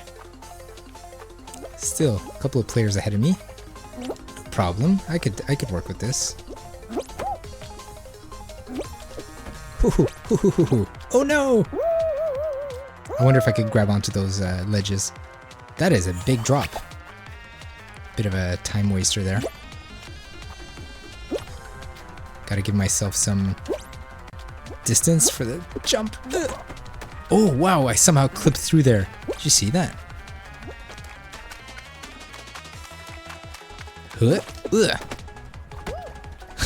Sound effects are mandatory. Oh, please don't fall. What are you doing? That's clearly not the way. Wait, is it? Oh, did I? Oh, I went the wrong way. Well, thanks to those players for the indication.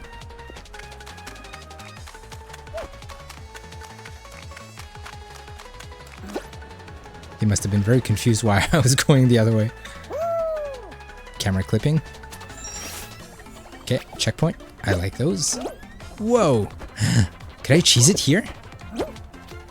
Come on, grab. You could do it. Okay, I'll stop. I'll stop trying to cheese it.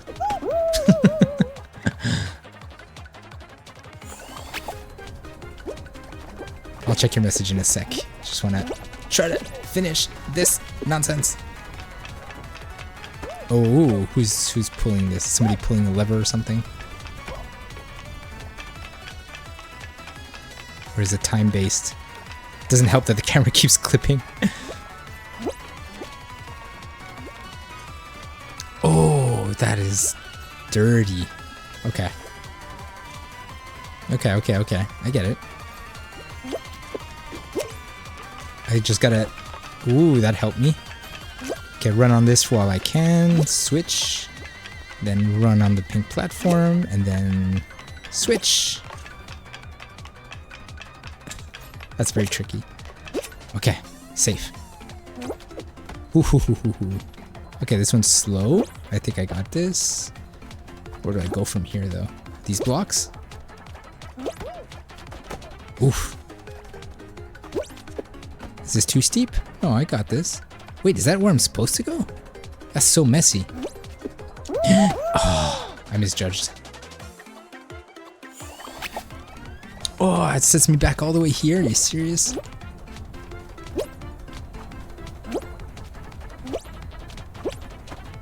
Oh, yeah.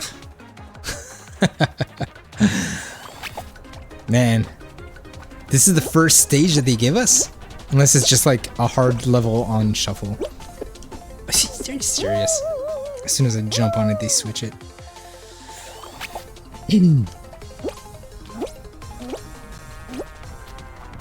Oh, jeez.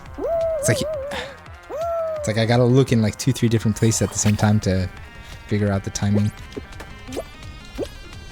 Okay, so when that blue one switches to yellow, I'm gonna go for it. There it is. And then switch to this side. And then we're safe. Okay. For now. Wait for the pink floor to appear. And then switch. And then go to the pink floor. Yeah, and then switch. Okay. Okay, okay, okay. It's just what comes next.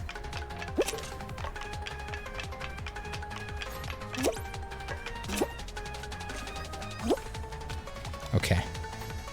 Well, I mean, this part's pretty straightforward. We did this all right. It's just the jump that I misjudged. Can I jump onto that blue? Am I gonna run out of time? I think I can make it to that yellow. I know I misjudged it, but it's not that far. Oh, I did it again. Well, that's frustrating. Hey, Nacho dude. I mean, it's just a matter of time before the timer runs out. Matter of time before the timer? Oh boy. Whoa! Somehow. Yeah. Camera. Wait for the pink floor. That is very risky. Okay. Oh. Okay. I'm almost ready to give up on this stage.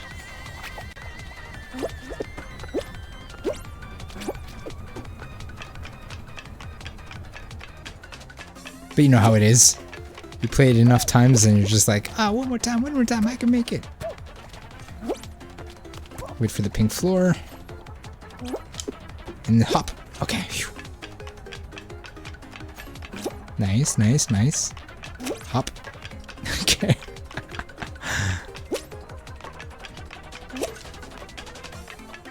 I mean, they put that gap there on purpose, right? Like, just to make it slightly more annoying.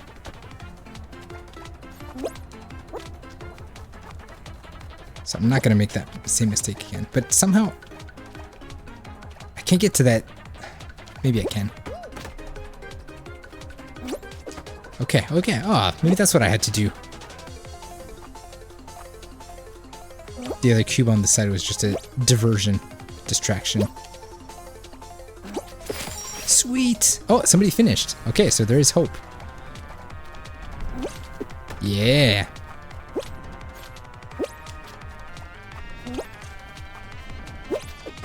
Okay, okay, okay. What's this? Do these switch? They do switch. This looks annoying. Okay, next time they switch, I'm going for it. Wow. Wait a minute. So I gotta time the carpet with the... Okay, that's fine. So far, so good. So, oh, I see, I see, I see. Okay, I can make it. Yeah. Okay. Checkpoint here would be nice.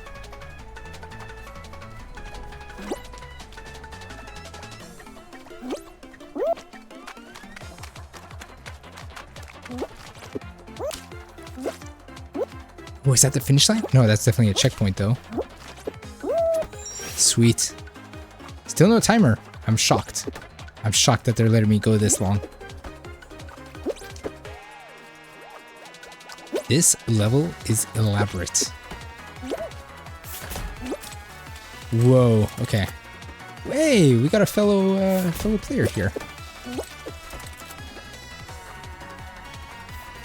Where's the checkpoint?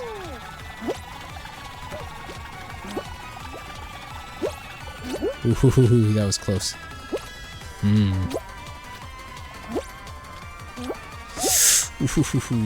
I know these trampolines are a real pain in the ass.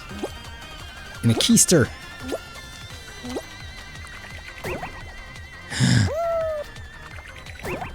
Okay, okay, that's where we want to go. But I just gotta line myself up first. Oh no! Okay, okay, I'm safe. Yes!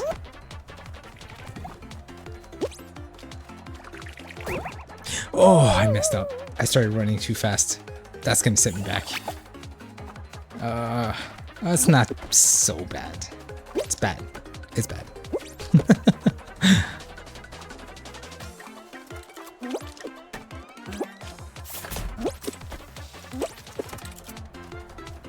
I mean, what's even the purpose of this thing?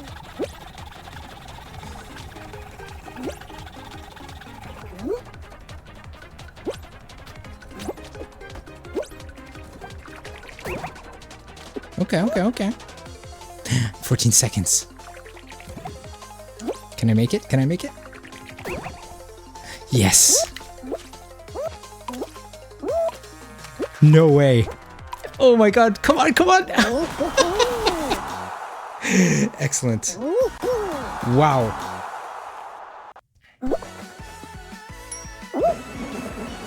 Very good. I'm satisfied. I didn't think I was going to make it. That must not have been the most exciting thing. I don't even know how long that round was. But I made it. What do I get for that? Shards. Okay, like 20 shards. Bluff. Oh, I'll take it. Well then. Okay, sorry. Yeah, that was elaborate. But I did it. Oh. Well, 3 out of 5 managed to finish it. So, I mean, it's definitely doable. Sorry, I put your messages on standby, but let's see what you wrote. PSI says, same applies to Lucas, and it's worse because Lucas's home game, Mother 3, Earthbound is Mother 2, is officially still Japan-only release. Ooh, so he got it dirty. His game never released here? I didn't know that Mother 3 never made it here. So while people keep mischaracterizing Ness as some annoying good-for-nothing kid who spams fire and sparkles, Lucas is mischaracterized as a coward crybaby. Interesting. I do know that whenever I encounter somebody playing those characters online, I'm in for a bad time. So yes, you're right that Smash kind of tarnished those characters. Interesting, I didn't know that about Mother 3. Did you ever get your hands on it though? Did you find like a, I don't know, like a mod to dub it or to translate it? Or even play it in Japanese with like some like translation guide on the side?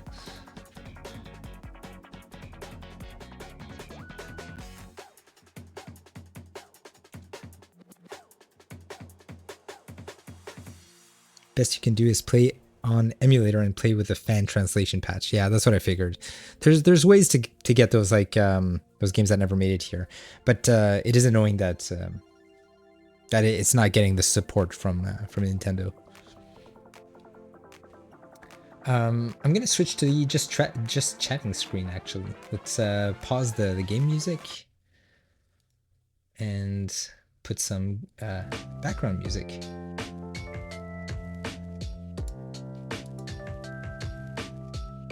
Switch to the just chatting screen. There you go. I'm gonna have to like stop narrating what I'm doing. It's just because it's the first time. I'm always like mentioning what I'm about to do before I do it. And PSI says I'd also say the same for Fire Emblem characters. They lack their personalities and characters from their home series.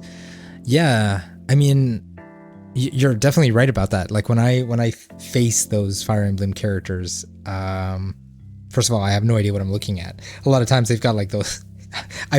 Forgive me if I'm confusing characters from different franchises, but a lot of them, those sort of like anime type characters that have those magic spell books or swords or apparitions and. Yeah, I know there's definitely the character from Persona. I know Sora. Yeah, you were asking me about RPGs. I played Kingdom Hearts, but I didn't feel that was an RPG. Like RPG, typically I always just, that could just be my lack of knowledge in RPGs, but I always see them as turn-based. I do know there's like more modern takes on RPG games. You know, the Spider-Man voice actor from the Insomniac games also voices the very face of Fire Emblem, Marth. I had no idea. You're Yuri Lowenthal, right? He voiced the Prince of Persia, which is a franchise I'm more familiar with. Sorry.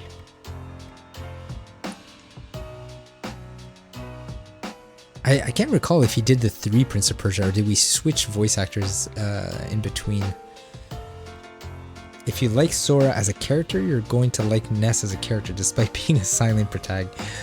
Ooh, one great RPG game that I played is Chrono Trigger. I played that way past. It's like way after. I played it on I think it was Nintendo DS. So it's like it wasn't the SNES version, but I heard that the version for Nintendo DS was actually the better version to play, because I don't know, they patched up certain things, and I just think that it was like the better version, at least to get your hands on, because getting an SNES cartridge and then finding the console is not obvious.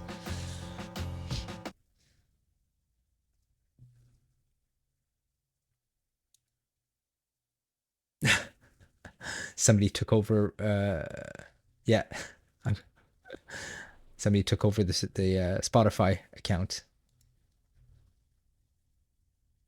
Yeah, I knew that was gonna happen eventually, because we have a shared Spotify account. Sorry, we don't have a shared Spotify account, I should say. Um,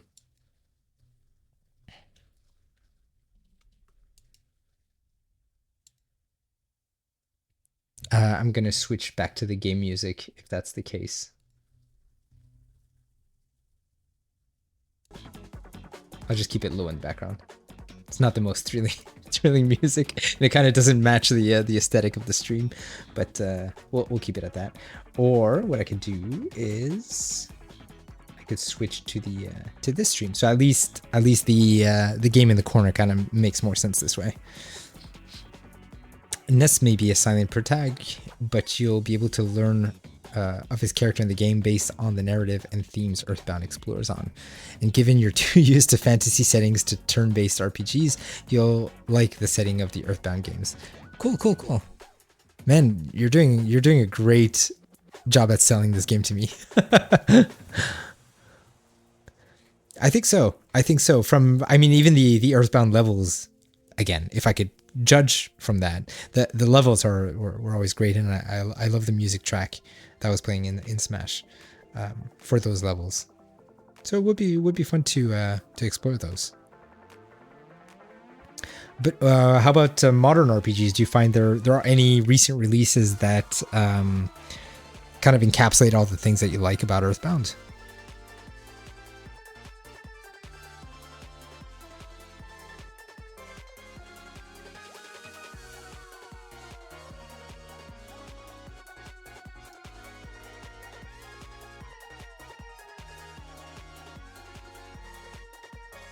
Earthbound original soundtrack representation in Smash is underrepresented. I'll have to take your word for it.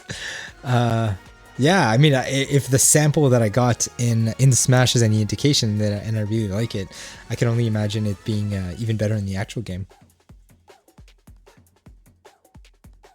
Have you ever heard of anybody sort of remastering it? I'm thinking, I used to love going to see video games live, where an entire orchestra would play those kind of like classic 8-bit tunes.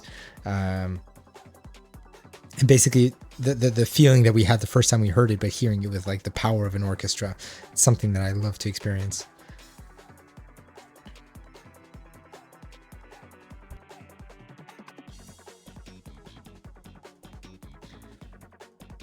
Also, Earthbound is a lot more of a living special place in my heart. Turn-based RPGs aren't always my kind of game. Gotcha. So it's specifically Earthbound. There's something that it did that really speaks to you. I could understand that. Mario and Rabbids, interesting. I did spend maybe an hour with the first one, and I have to say I love the animations. I love the style of the game. I don't know if I could get around the sort of strategic blocking in the combat. That was definitely something new to me, and I couldn't wrap my head around it right away. And generally, when I start a new game, I have this habit of picking like 2 or 3 games, and I give each game an hour, and I see which one, I had the better experience. And that's usually the game that I'm going to spend the next, 20, 30 hours or something with. And it's unfortunate, but it's very rare that I actually go back to those games. If the game didn't sell me in that first hour, like we're talking about like a solid hour, I'm not talking about like just the tutorial or like 10 minutes. Like I'll give it a fair shake, but I know that it's not fair to judge a game based on that first hour. I just know that it's rare for me to go back. And Mario and Rabbids, unfortunately, is one of those that I do think about going back from time to time. I think it's, again, hearing the fact that it got a sequel and hearing how many people talk about that game positively, I think it would be worth my time.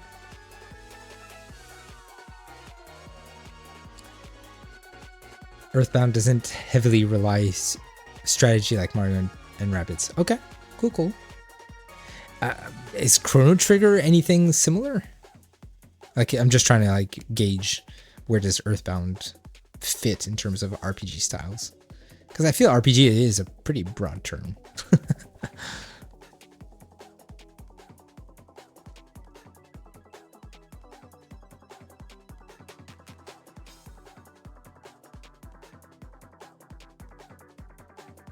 Chrono Trigger is also an RPG. Yeah. I thought it was interesting, the range of characters that you encounter, and yeah, the people that you recruit in your party. I always thought that was a lot of fun.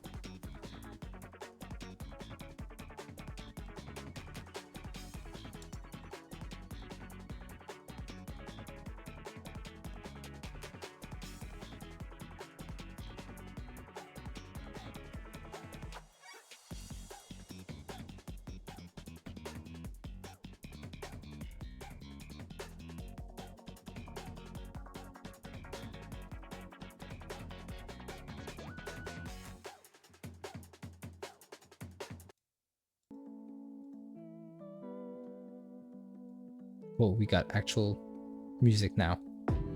Whoever was listening to Spotify stopped, so I took over.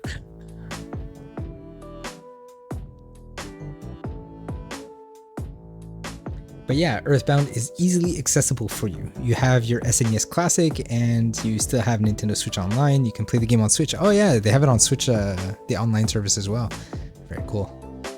That's one of those things that occasionally I'll open up the online category for the catalog for Switch, and what ends up happening is I'm scrubbing between like all the different cards, and I'll be like, wow, oh yeah, I remember this one, I remember that, oh yeah, this is amazing, and I'll basically take like 10 minutes going down like traveling down memory lane, and then I don't pick any of them.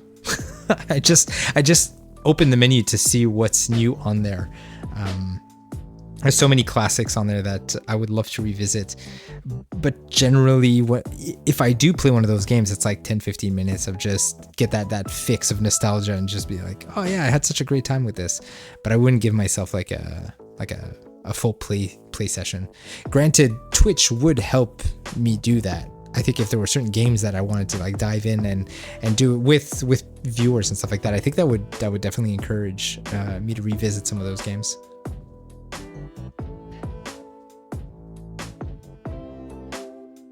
PSI says, yeah, that along with Earthbound Beginnings, Mother 1, which is an NES game. To be honest, I don't mind if you play Earthbound off stream. I always like finding more peeps to talk about Earthbound. Yeah. So actually, to give you a bit of context why I'm doing Twitch in the first place, a couple of reasons. One is how involved I was as a mod with John and Alex. I got kind of behind the scenes. I got to see how a lot of things are set up. And I figured with this knowledge, I could probably apply it to my own channel. Second of all, this month is November, and if you couldn't tell, I'm rocking this mustache not because I think it looks good, but because I'm raising money for Movember.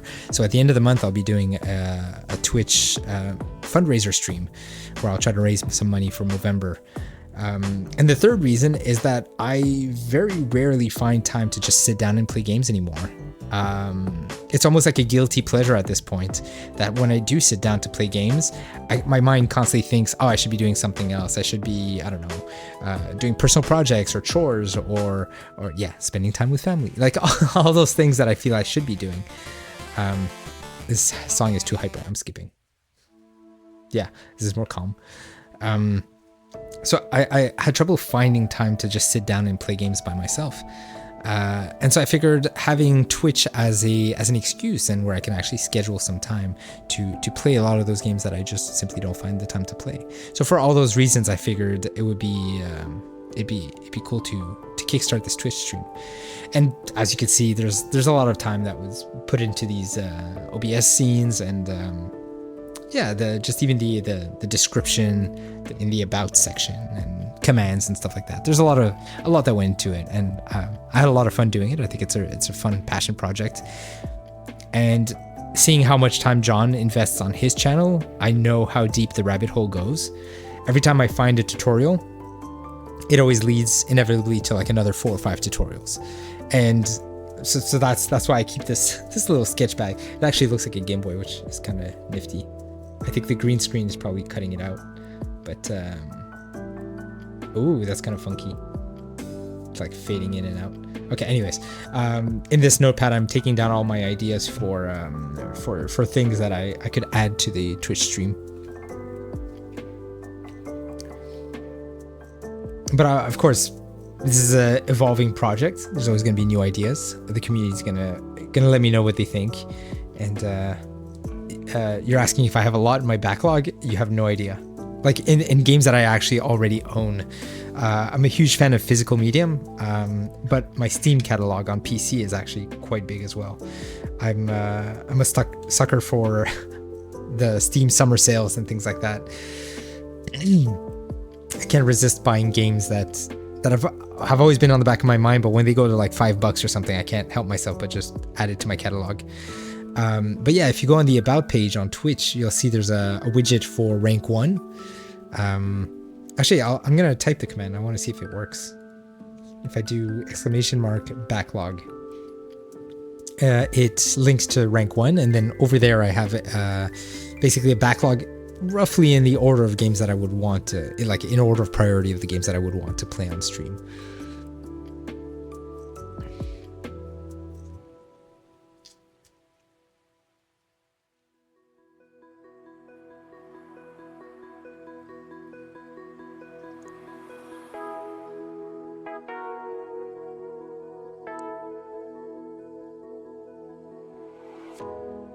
I'm noticing that the stream has been going on for 2 hours now. We just passed the 2-hour mark, which bravo. Like honestly, I didn't think I was going to be staying this long. I really wanted to just try 30 minutes, but I got carried away with Fall Guys. Sorry. Yeah, and my voice is getting raspy. I don't know if there's like some kind of exercises I got to do for my vocals before I go live. But yeah, if you could see based on the backlog, there's quite a variety of games as well. Most of them are narrative games, but some are more dramatic, some are a bit darker, some are more, yeah, lighthearted and stuff. Yeah, I'll see where I could fit that. Maybe I would have a dedicated Earthbound day. Could be fun. But thank you so much for the suggestion. You're the first one to make a game suggestion, and so I'll have to consider it. Not just consider it, but I'll have to fit it in my schedule somewhere. Thank you for hanging out this long, by the way. That's it's so great to have a viewer be a part of this test stream.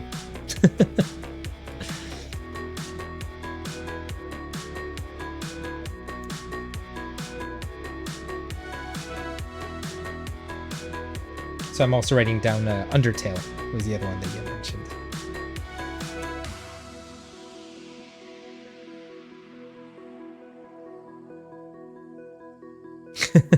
Yeah, John and I go way back. I mean, I think we might have met like 5 years ago at the beginning of at the start of Guardians.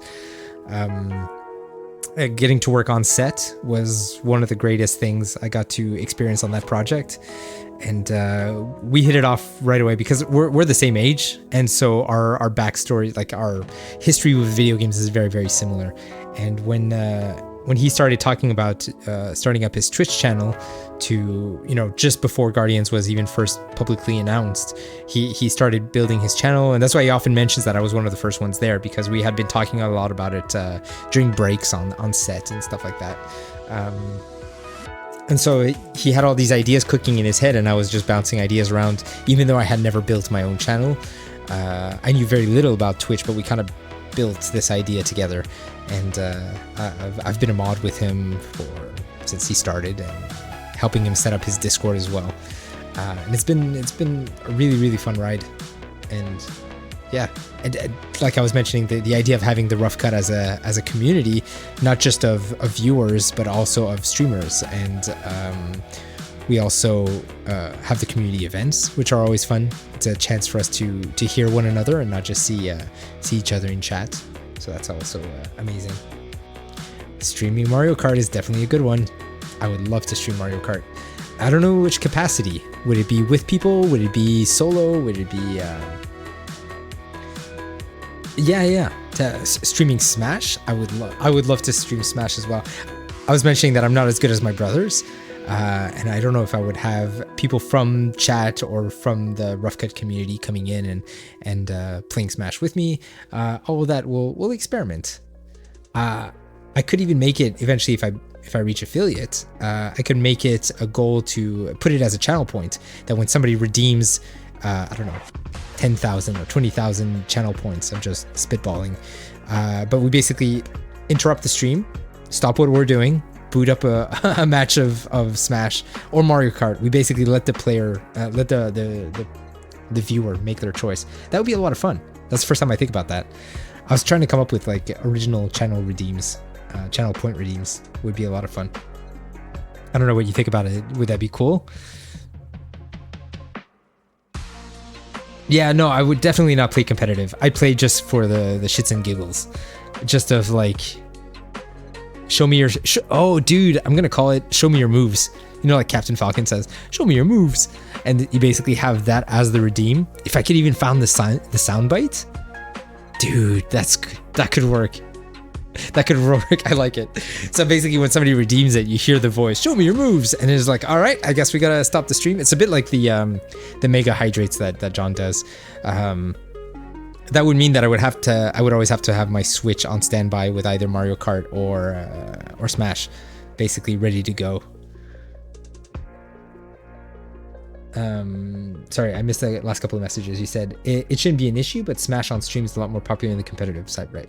So if you're more of a chill and casual play, like free for all matches on Arena, you can go for that, but it ain't as popular as streaming competitive Smash. Also, you have to deal with Smash's atrocious online. Well, that was my concern. I think I was mentioning that a bit earlier. I would love to stream Smash, but it's so laggy. Like, I'm not even talking about just my stream, but the game itself. I don't know if it would hold up or be entertaining, because I do think I have a fairly steady internet connection, but when I'm playing Smash, I just feel like I always feel like it's on my end. Mario Kart on stream would be a lot more steady. I rarely have any issues with Mario Kart.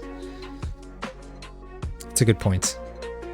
And I never got the wired adapter for the Ethernet cable for Switch, so I'm running it on Wi-Fi. Yeah. So which one would you say you play more between Mario Kart and Smash?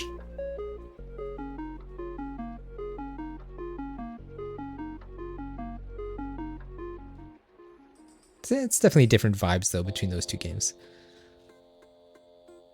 Like Mario Kart, as competitive as it is, it's laid back, but I would never describe Smash as a laid back game.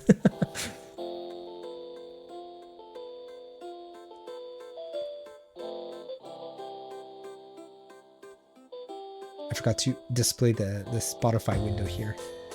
I really like this overlay, this little tiny semi-transparent thing that I got there in the corner. It's just subtle enough so you could see what song is playing. Give credits to the artists.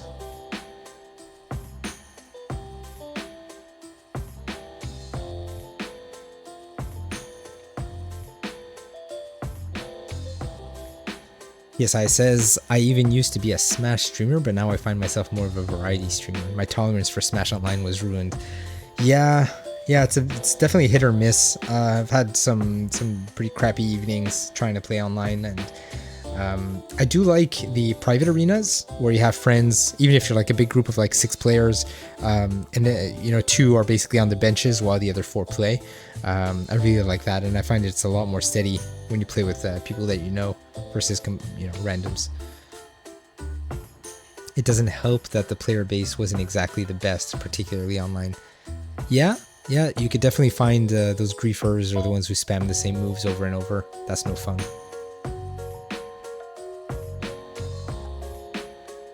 Whereas like when you're playing Mario Kart, it's a big party of like 12 players. So even if it's all, real players, first the connection is more steady and you just generally have a good time because it's you versus a horde of players versus just like being 1v1 on Smash.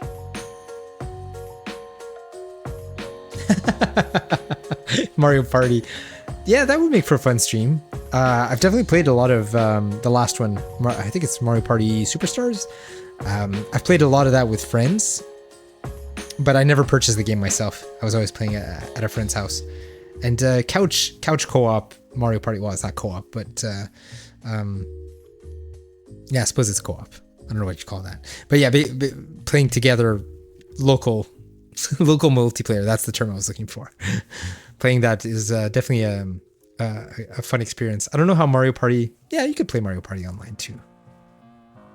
I think the live reactions next to each other is it's just a different vibe. Mario Kart, I can say, is easier since it's 12 racers. Yeah, definitely.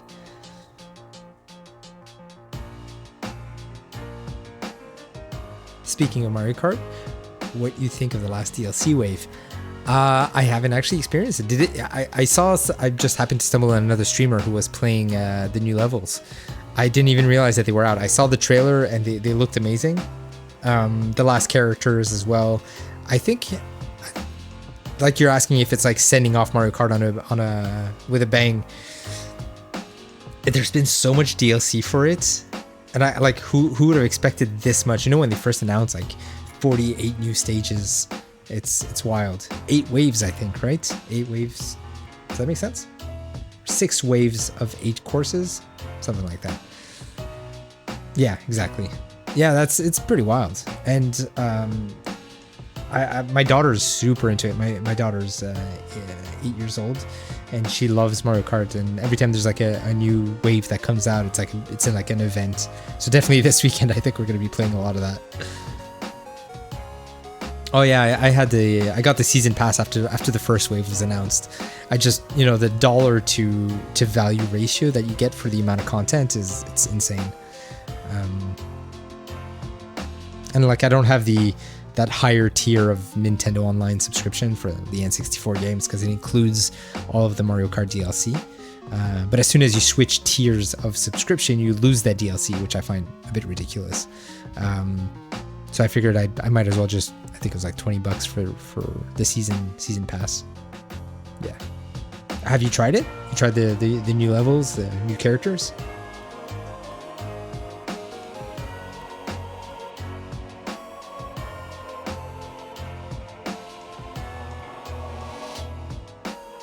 Cool. I don't know what the mods are planning for the next community event, but I do know that the ones that we did for Mario Kart were a lot of fun. Even the highlight reel that I put together, I love doing video editing, and I think that the result turned out really cool. And it's cool to have that moment encapsulated that we can always go back and watch. Both for the people that attended and the people who weren't able to make it. Yeah, definitely. Well, I mean, I feel Mario Kart 8 was like an homage to all the past Mario Karts. They all got like levels from previous games.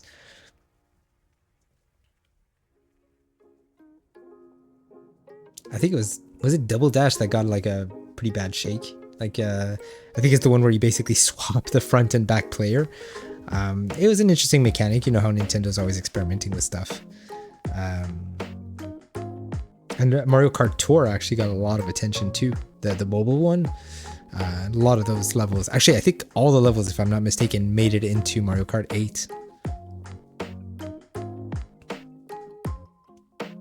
Really? Okay, so the base Mario Kart 8 only had 2 Mario Kart Wii courses.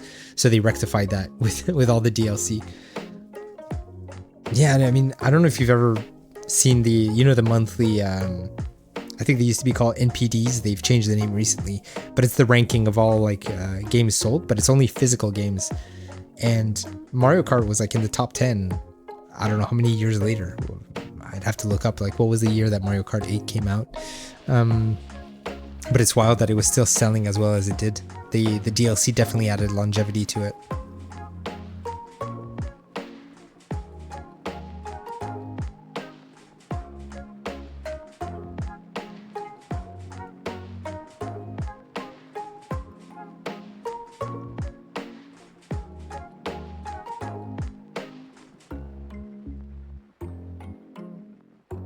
There's 11 Mario Kart Wii courses in Mario Kart 8 Deluxe. Crazy. I mean, with the amount of courses that exist right now, it feels a bit like you remember when Smash had that trailer like everyone's here. It kind of felt that for Mario Kart with the courses and the characters. Like they've really incorporated so much since they started that whole DLC wave.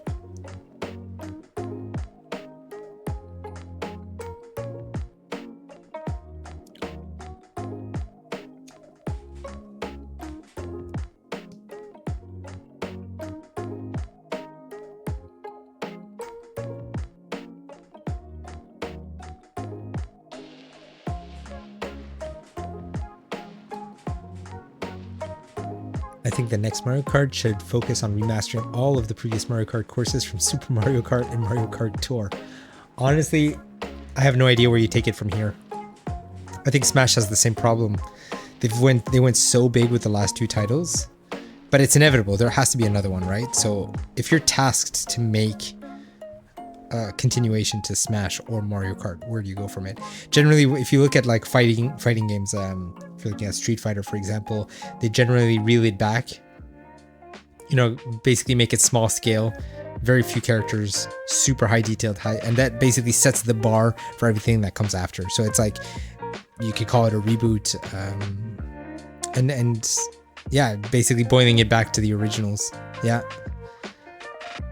Yeah, they have to keep the original 12. But is it just in balancing? It's not, it can't just be visuals. It's like you have to do a full rework and then slowly start reincorporating those characters all over again.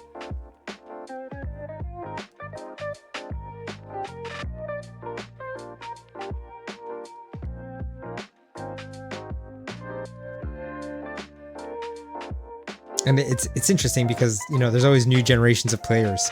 So are they going to go back to Mario Kart 8 to re-experience what makes Mario Kart special?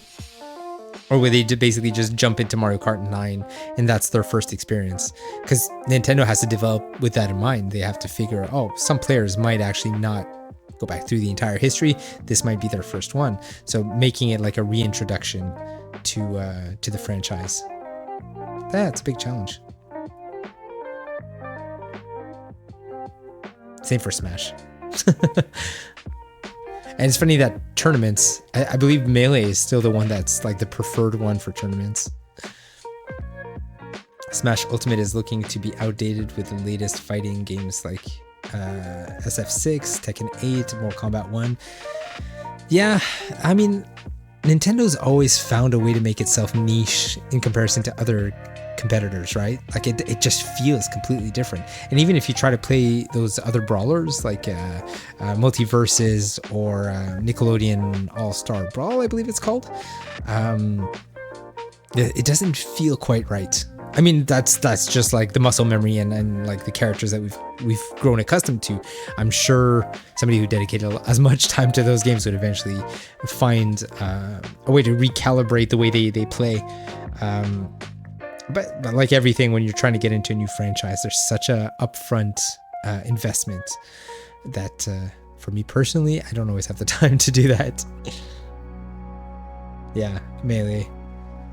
I mean, I think I've gone through all of them. I have fond memories, like I was mentioning the N64 being my first console. I still have fond memories of that very first Smash Brothers. That the marketing campaign around it where they're all like these mascots bashing each other. It's classic. It's so good.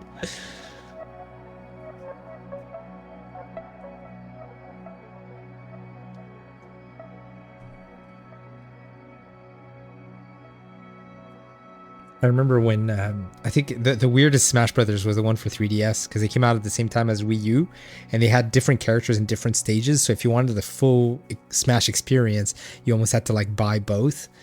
And Yeah, I don't know if I'm imagining this, but I think there were certain elements that would like cross over. If you're playing it on 3DS, you would get unlock elements on the Wii U and vice versa. But maybe I'm just imagining that part.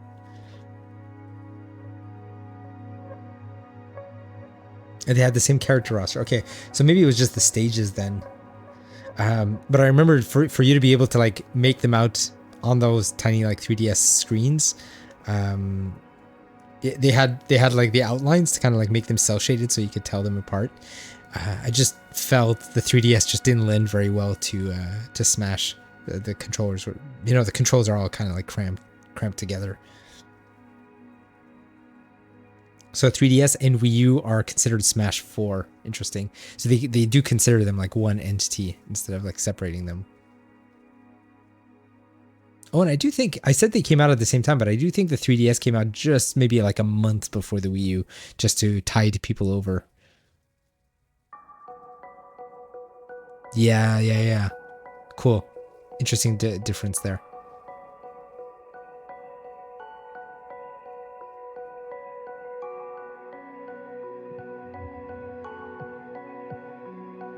Yeah, cool. Hey, I realize that streaming on Twitch is definitely gonna like make me jog my memory. I'm gonna have to go back, and I remember John was doing that just like 1 or 2 streams ago, where he was recounting those old like childhood movies that kind of scarred us, but we have vague memories of them. That was a fun conversation. So going back to that channel point redeem, having people pull stuff from my favorites list and kind of like not challenging me, but like making me go recount why that movie or game is on my list, like what element of it made this thing special for me. And if people are curious enough, they'll ask me to specific titles, and maybe even challenge me on the ranking, because that ranking is completely subjective. It's like, a new movie comes out, it's like, I kind of think it fits somewhere here, but it's not scientific by any means. But if somebody challenges me on it, is like, hey, Elf should definitely be higher in your list, for example, and I'll be like, yeah, you know what, maybe I'll bump it up. Or the opposite could happen. Somebody might want to try to bump Elf up, and I'm like, oh, what? Elf really shouldn't be that high. I need to knock it down. Elf is a gem. I would likely not knock it down a couple by its ranking. But I definitely think that would be a fun element to the stream.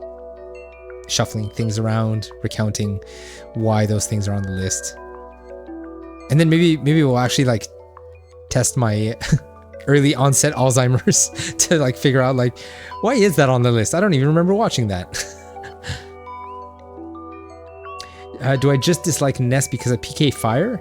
No, PK Fire is actually not the worst. I think PK Thunder, the players that spam that all the time, PK Thunder and the, I don't remember, the Thunder is from the top. It's kind of like, it's like Pikachu, I think. Maybe I'm confusing. I know there's the one that kind of arcs around, and that's what players usually use to recover.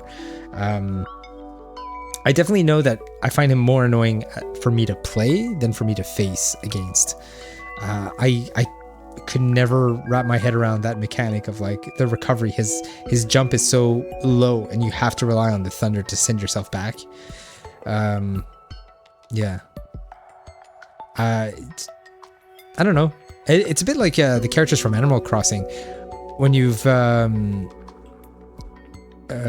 you have somebody who really knows how to play an Animal Crossing character, it just feels so, not demeaning, but the character looks so friendly and cute and everything, and it's just dominating when you're playing a character like Ridley. You're just like, it doesn't make any sense that this tiny little character is Ness's midair jump is so high, it's just so floaty. Oh yeah, he does like this sort of weird backflip thing. But I know that you generally have to rely on that lightning to send yourself forward. So maybe it's not the high, but maybe it's the horizontal. Yeah, maybe that's the issue. Maybe I'm just not describing it well. But it just goes to show how little I've played Ness. But I do find him more annoying to play than to face against. Yeah, exactly.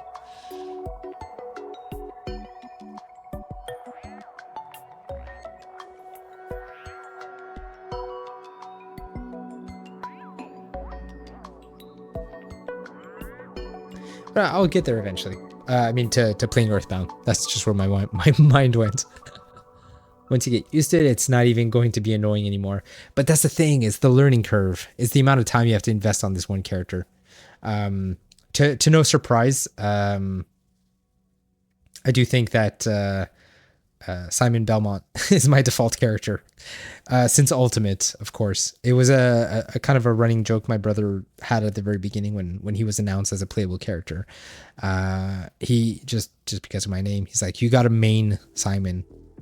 And so every time the announcer says Simon wins, it's my name. So that was the only reason.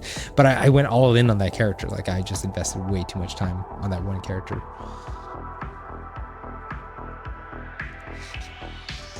Yeah, you're making it sound easy. You're describing it as easy as I see most players do it, but for some reason, my circle just ends up being like this jagged, weird thing, and I keep missing my character.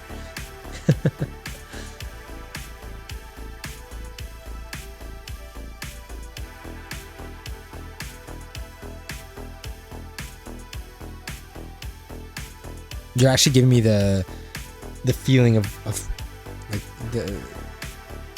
that itch to play Smash right now. I should have been off like an hour ago. But no, I'm enjoying hanging out with you. It's been a good chat talking about Earthbound, Smash, Mario Kart.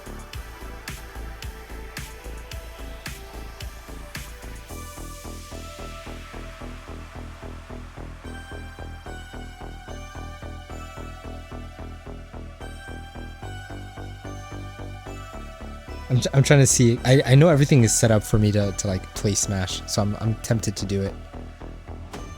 Should I do it? Like 30 minutes or so? Would you stick around? Maybe I'll write in on Discord and let people know, hey, I'm not playing Fall Guys anymore. I've switched to Smash.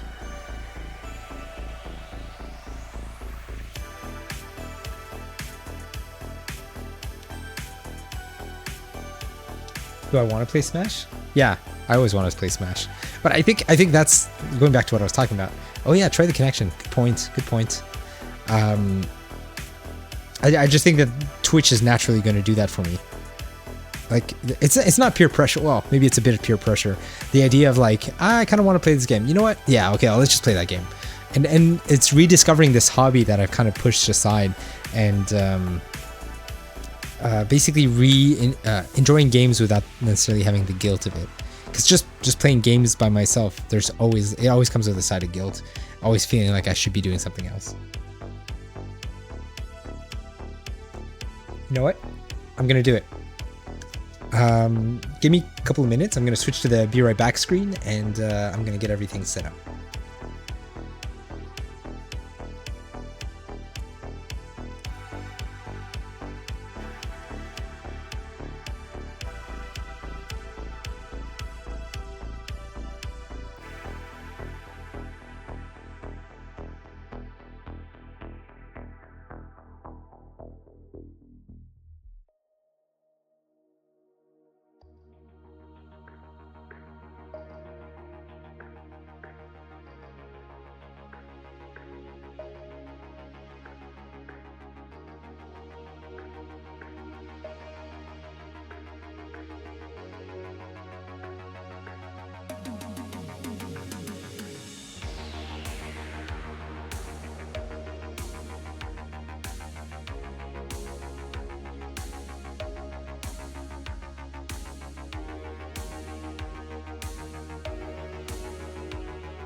Nope, I'm messing around with the volume, trying to figure out why. Like I had to crank up by like 10 dB. It's a bit loud. I don't know how it's sounding on your end. For me, I could barely hear myself, so I'm gonna try like this. I think it's a good compromise. Let's go with this. And I'll just try quick match there. Quick play. I just want to make sure there's no lag as well. I feel like I'm getting a tiny bit of input lag. For online, that's going to be a bit challenging, but let's just try. Let's see what happens. YOLO.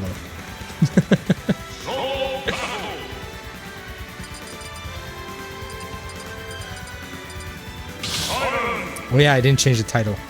Forgot about that. Give me a sec.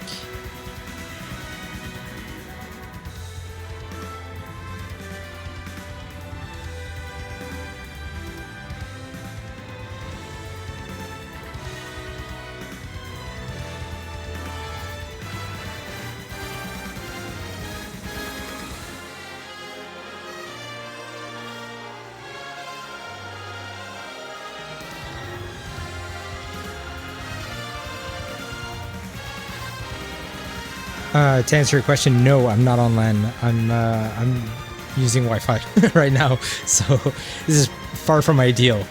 But let's just see what happens.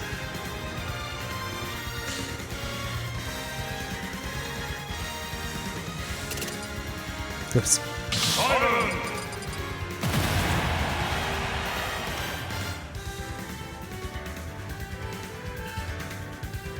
How's the volume compared to my voice? Is it like well balanced? Oh, that's a good start. As we were just talking about.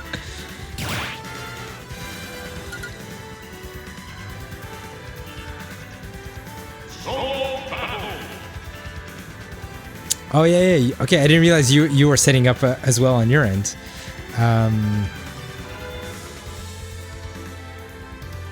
Okay, cool. Yeah, I lowered it. I lowered it a bit. So just for the records, for the VOD, I set it to 5 dB on the game capture. I had to bump it up though. I don't know why it was so low by default. So yeah, how would we find each other in a arena? I was just gonna do a quick match just to try it out. We'll see if that works. Then maybe we'll set up like a private arena.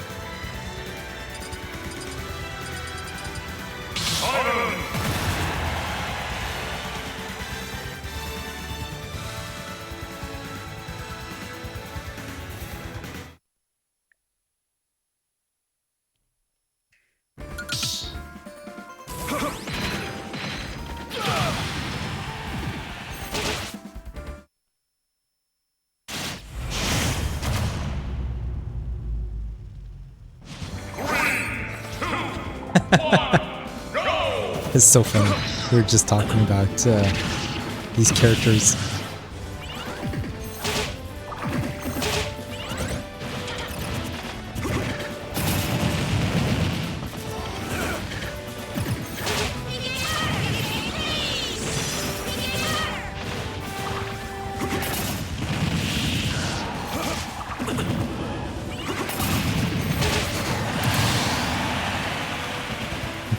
Seriously, we were just talking about Earthbound in the first character in the first stage. That's wild.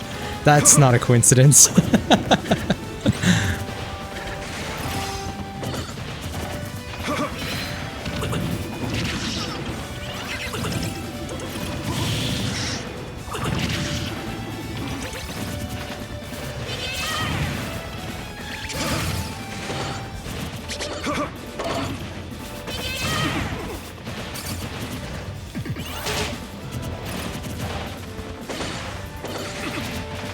He's too short. He's too short. He's avoiding my my kicks.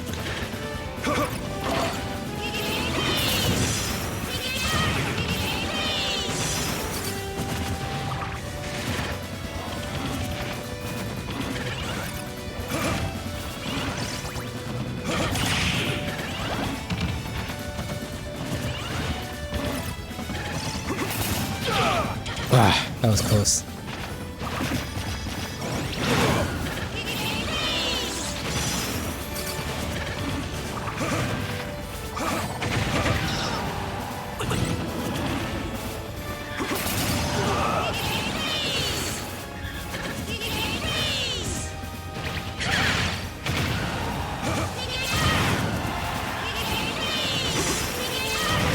Oof.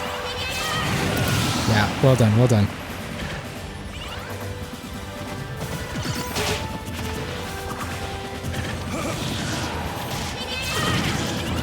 Ooh. Ah, that was so close.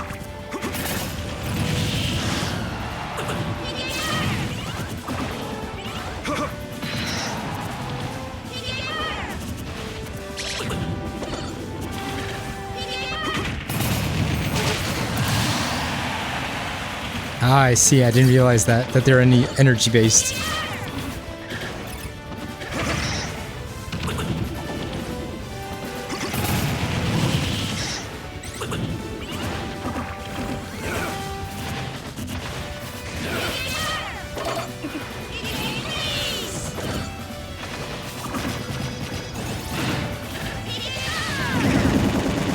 Oh my god, that was crazy.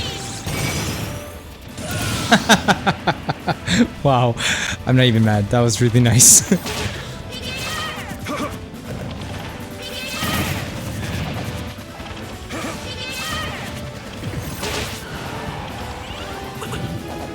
Ooh.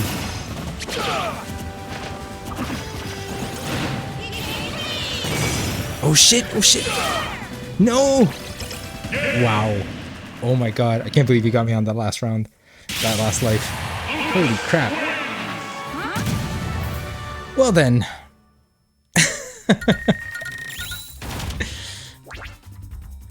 Nah.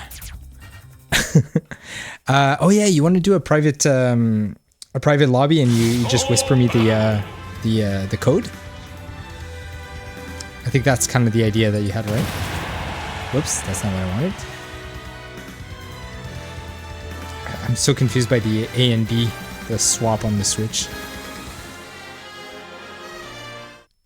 Yeah, just so I don't have to show the code live on screen. Shit. Sorry, I wanted to back out.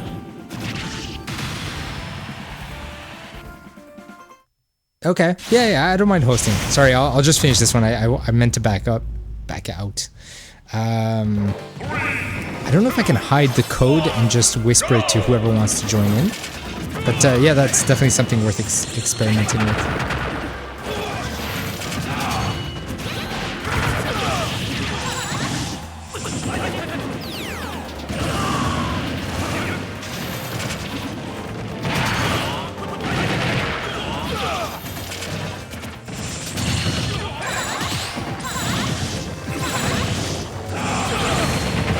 Woof, I was left behind. Level, hazards, so confusing.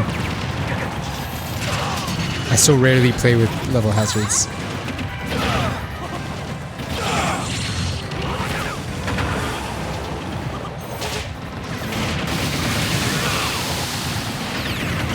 I'm pretty sure I have them off in my preferences, so I'm wondering why did it give me this.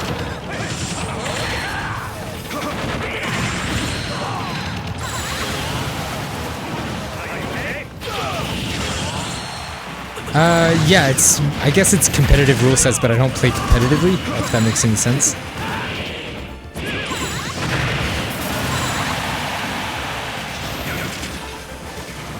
The sooner I'm out of this, the better. This is wild. So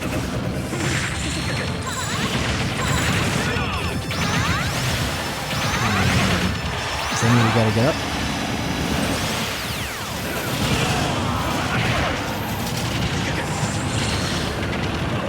Am I in my last life? Yeah.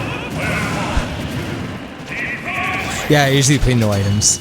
Competitive rule set is 3 stocks. 7 minutes, I usually play 5. Yeah, Final Destination or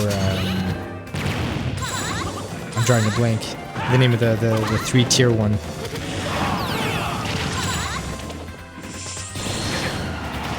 So we're stuck here watching these people. That was a terrible display.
That was a match.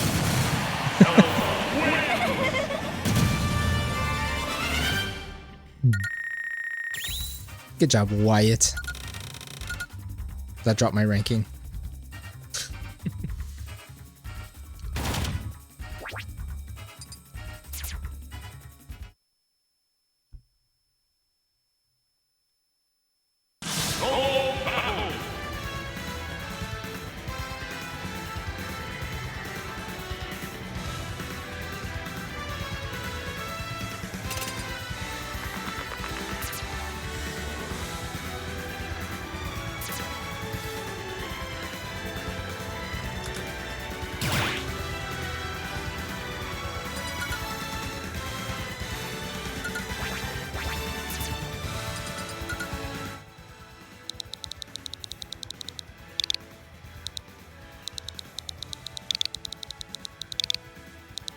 I guess anybody who wants to jump in will see this, and then we'll see.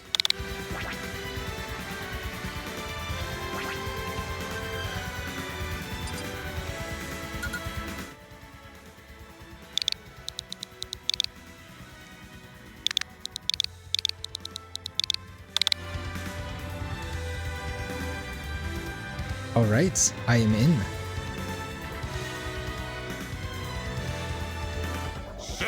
To the ring.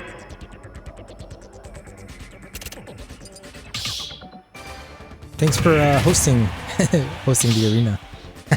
Ness, of course. Why did I have to?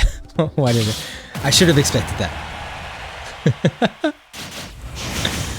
Yeah, let's see if the connection is steady.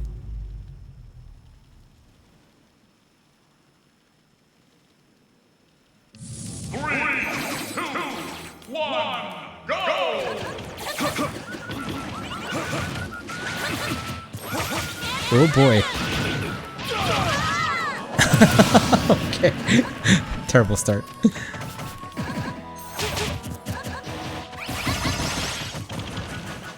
I think it's just my capture card, honestly. There's definitely input lag. It's not the game itself.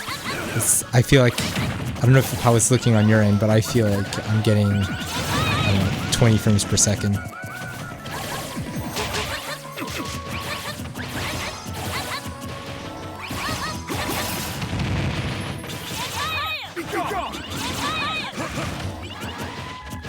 I just don't understand this character.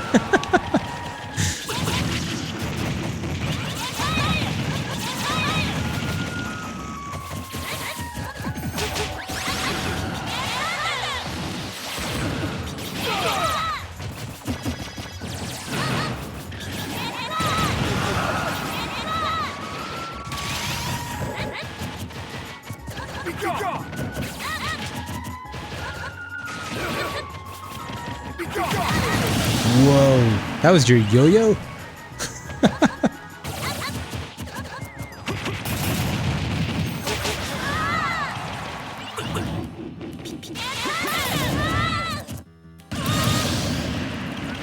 I have a chance.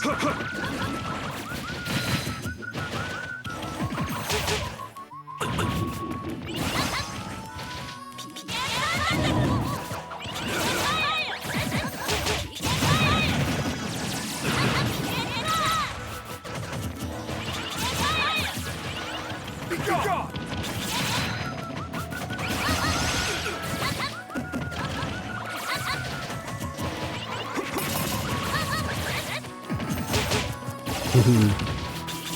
Oh no! Yeah, there's definitely lag. Like I didn't even get a chance to do my first jump. But it's so many variables. It could either be the connection or it could be the capture card. You're noticing some on your end too? So, but like in the stream or in the game? Also, it's not your capture card. Okay, okay. Good to know. I mean, it's such a like rapid reflex game, so it's.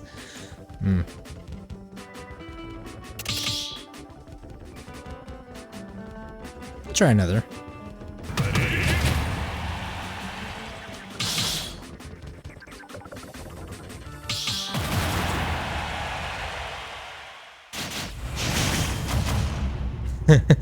You don't want that for fighting games. Yeah, that's why I like even a Mario Kart game. Like you could deal with a bit of input lag. Just 3, 2,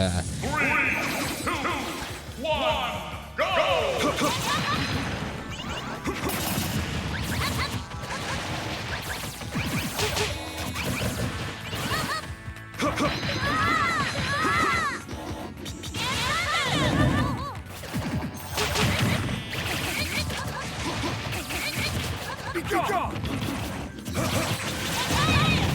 ooh, you got good on that one.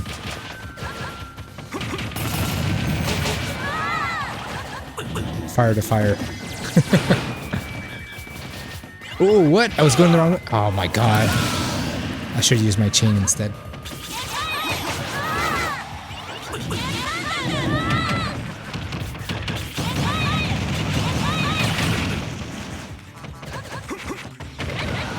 Oof. Wow.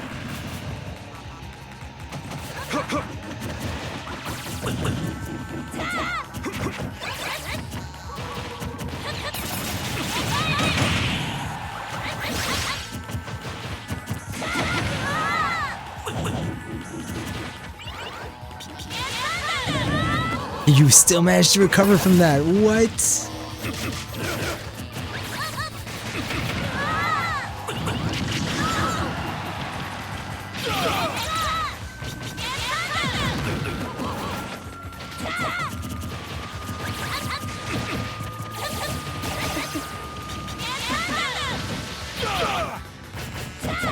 Ooh, that was close.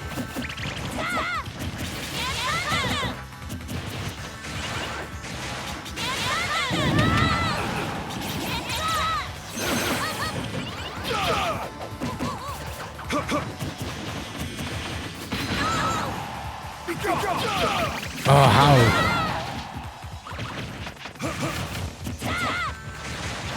Yeah, it feels like I'm playing in slow motion. Now that I think about it. Wow. Yeah, it's far from ideal.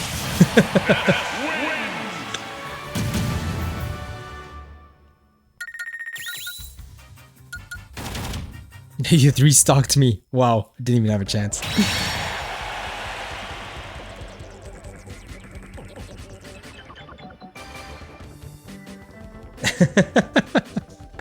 It's for fun. Okay, I could do one more. The famous one more. I've been saying one more for like 2 hours now.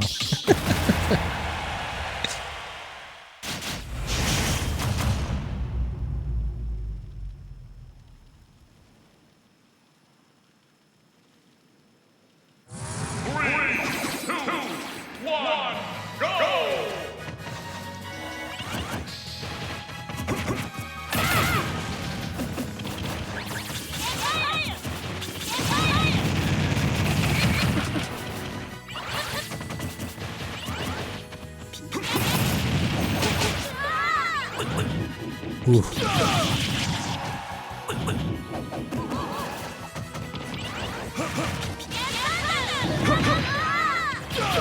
Oh.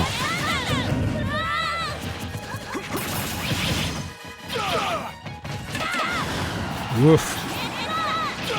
Oh, he was looking the wrong way. I hate that. I pressed. He's going left, but he's still facing right. Doesn't make sense.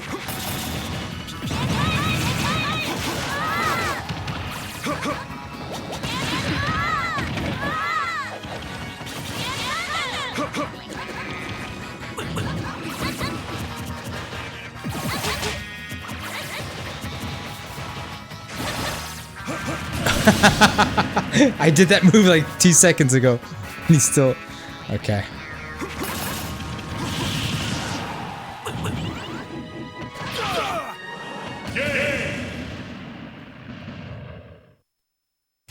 Yeah. If you don't mind, I'll try playing a quick match just to see if the... I mean, I didn't struggle that hard on the previous ones. Yeah, exactly.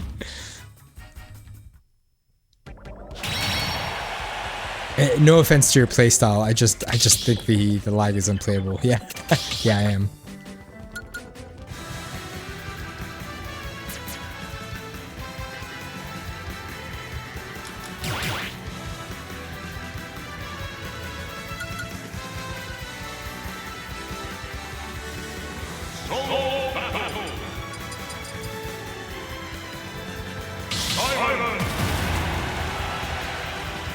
Yeah, Philippines to Canada will do it. That's a pretty long way.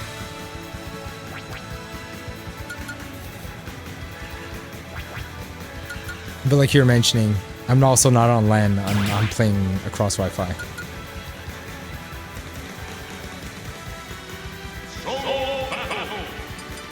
It was an Optimus, but I mean, if the purpose was to do a technical stream and a proper stress test, this was a fair test.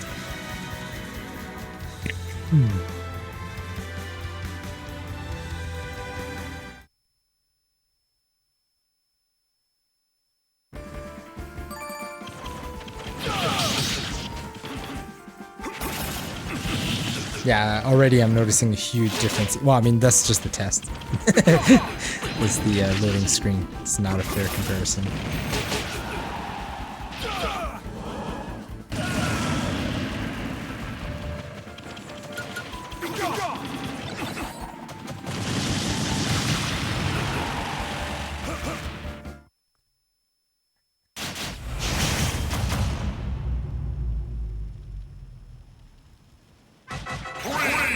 Ooh, that classic theme, classic level. I love it.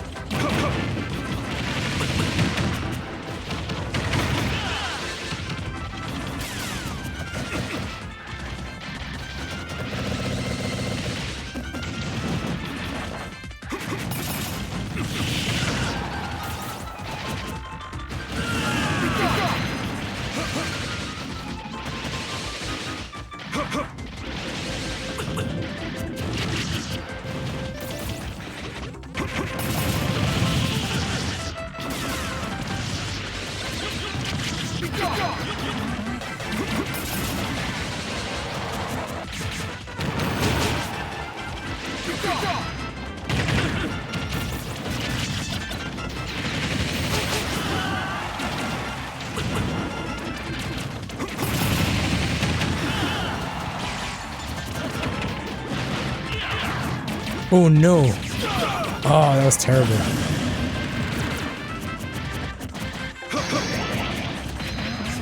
Oh, we're playing with smash orbs, whatever they're called.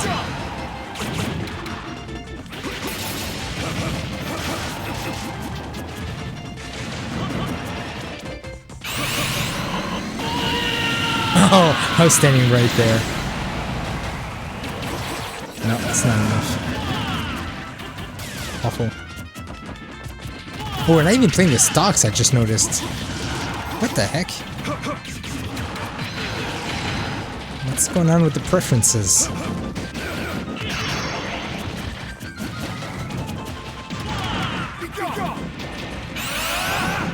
Nope.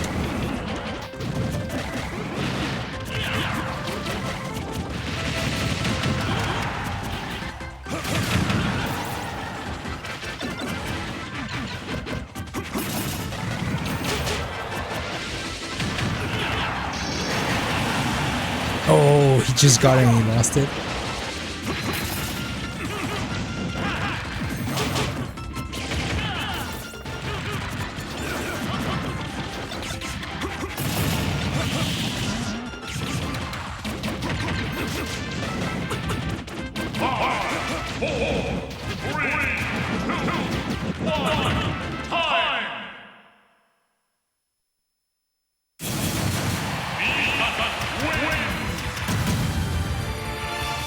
I don't know what that was. Oh, just because you got two kills? Okay. That's weird. I have my default preferences on and somehow.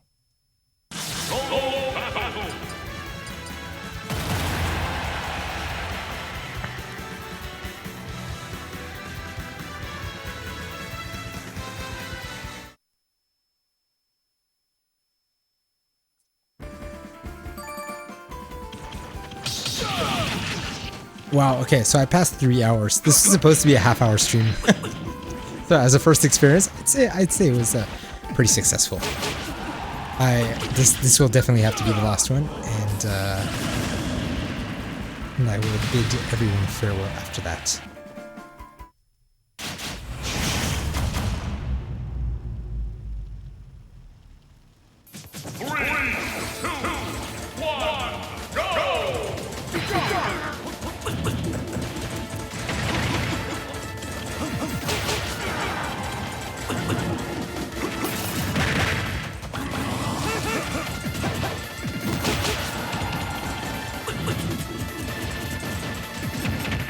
Ooh, I almost got him on that one.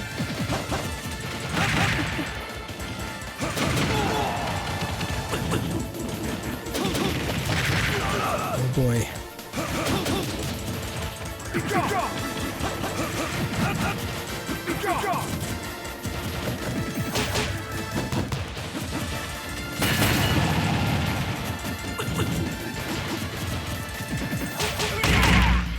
No way. Okay. I thought that was it.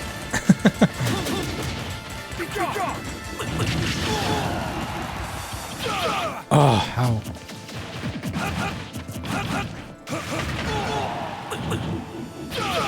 Oh, wrong side. How? What? He countered my whip?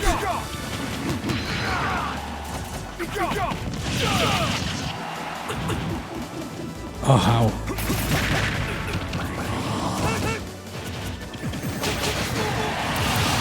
Okay.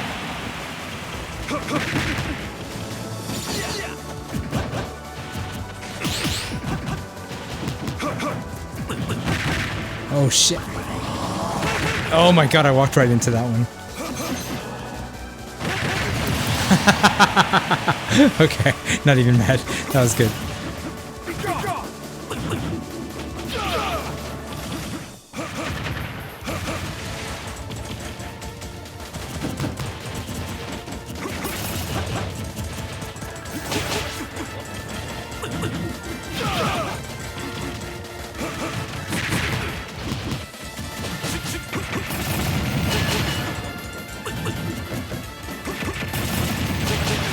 Come on. Oh.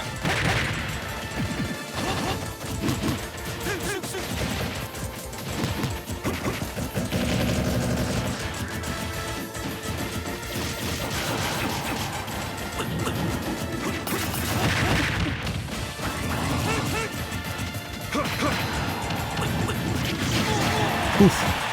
Tough guy. Jeez, I don't think I've got enough to recover.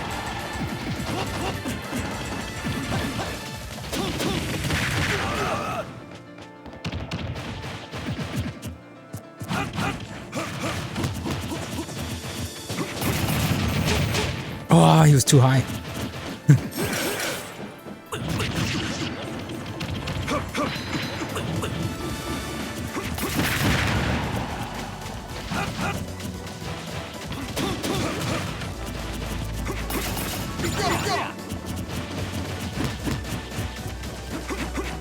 Oh, that was dumb. Oh no. Ooh, ooh, ooh. Oh my god. He's ragdolling me.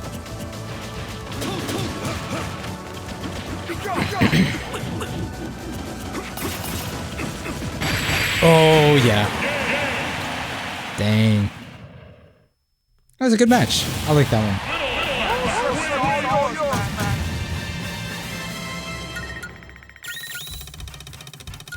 Ouch. my ranking dropped like 1 million points since the beginning of the stream.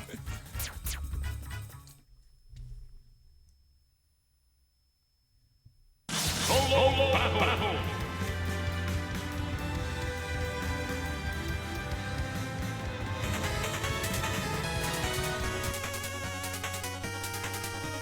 Alrighty, I'm gonna switch back to just chatting, and I'm going to.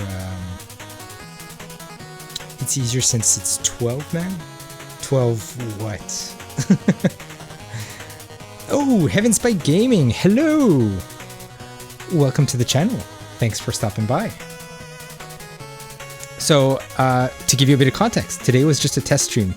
I was testing out my OBS scenes and making sure everything's running well. Yeah, it's been going pretty well. We played some Fall Guys, we played some Smash Brothers. I gave a quick tour of the channel. Yeah, it's been good. But it's like I've been running for 3 hours. This was supposed to be a 30 to 45 minute stream. So I'd say it was successful. But thanks for stopping by. I definitely intend to stream a lot more. And OBS 30, hope it's been good. Yeah, I just updated, but I've been putting together these scenes for like several months now. And the reason I decided to put together a Twitch channel, I was giving a bit of context earlier, but it's 3 reasons that come to mind. One is because as a mod for John McLaren and Alex Wiener, I got to see a lot of how Twitch runs behind the scenes, and I figured I was well positioned to start my own channel.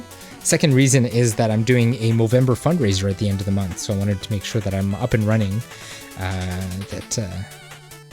Basically I stretched those muscles a couple of times before I'll do like a 4 to 6 hour type of stream.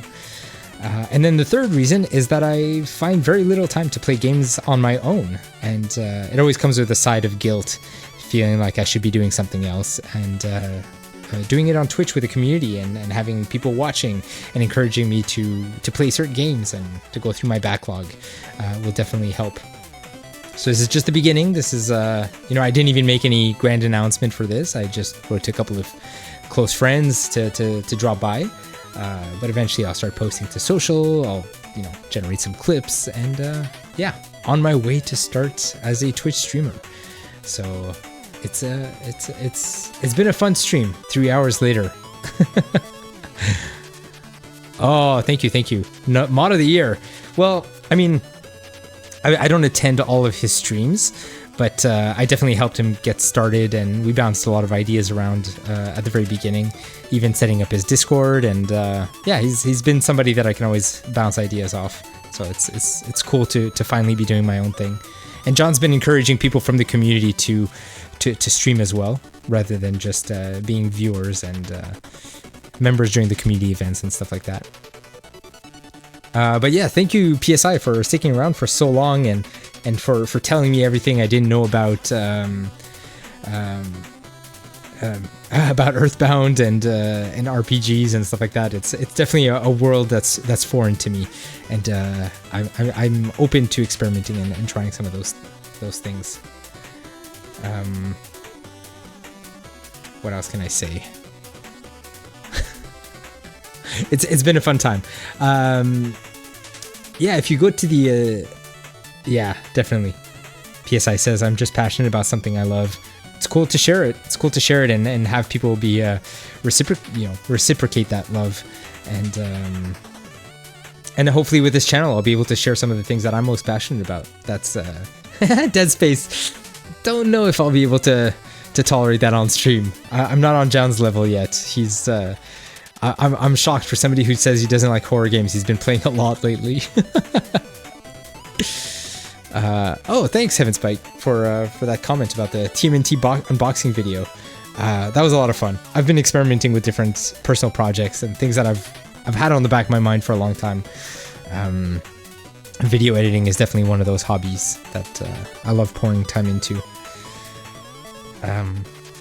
Check out the About section on my Twitch page. There was a lot of time put in there. There's a lot of commands with some hidden features, some links to my website, to YouTube, and all kinds of fun things, including the stickers. The stickers is a new feature that I recently added.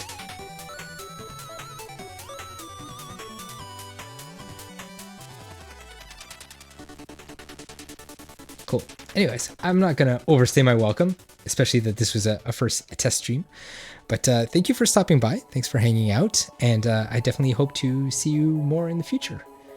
So have a good evening, have a good morning, depending on where you are in the world. And I'll see you around. Ciao.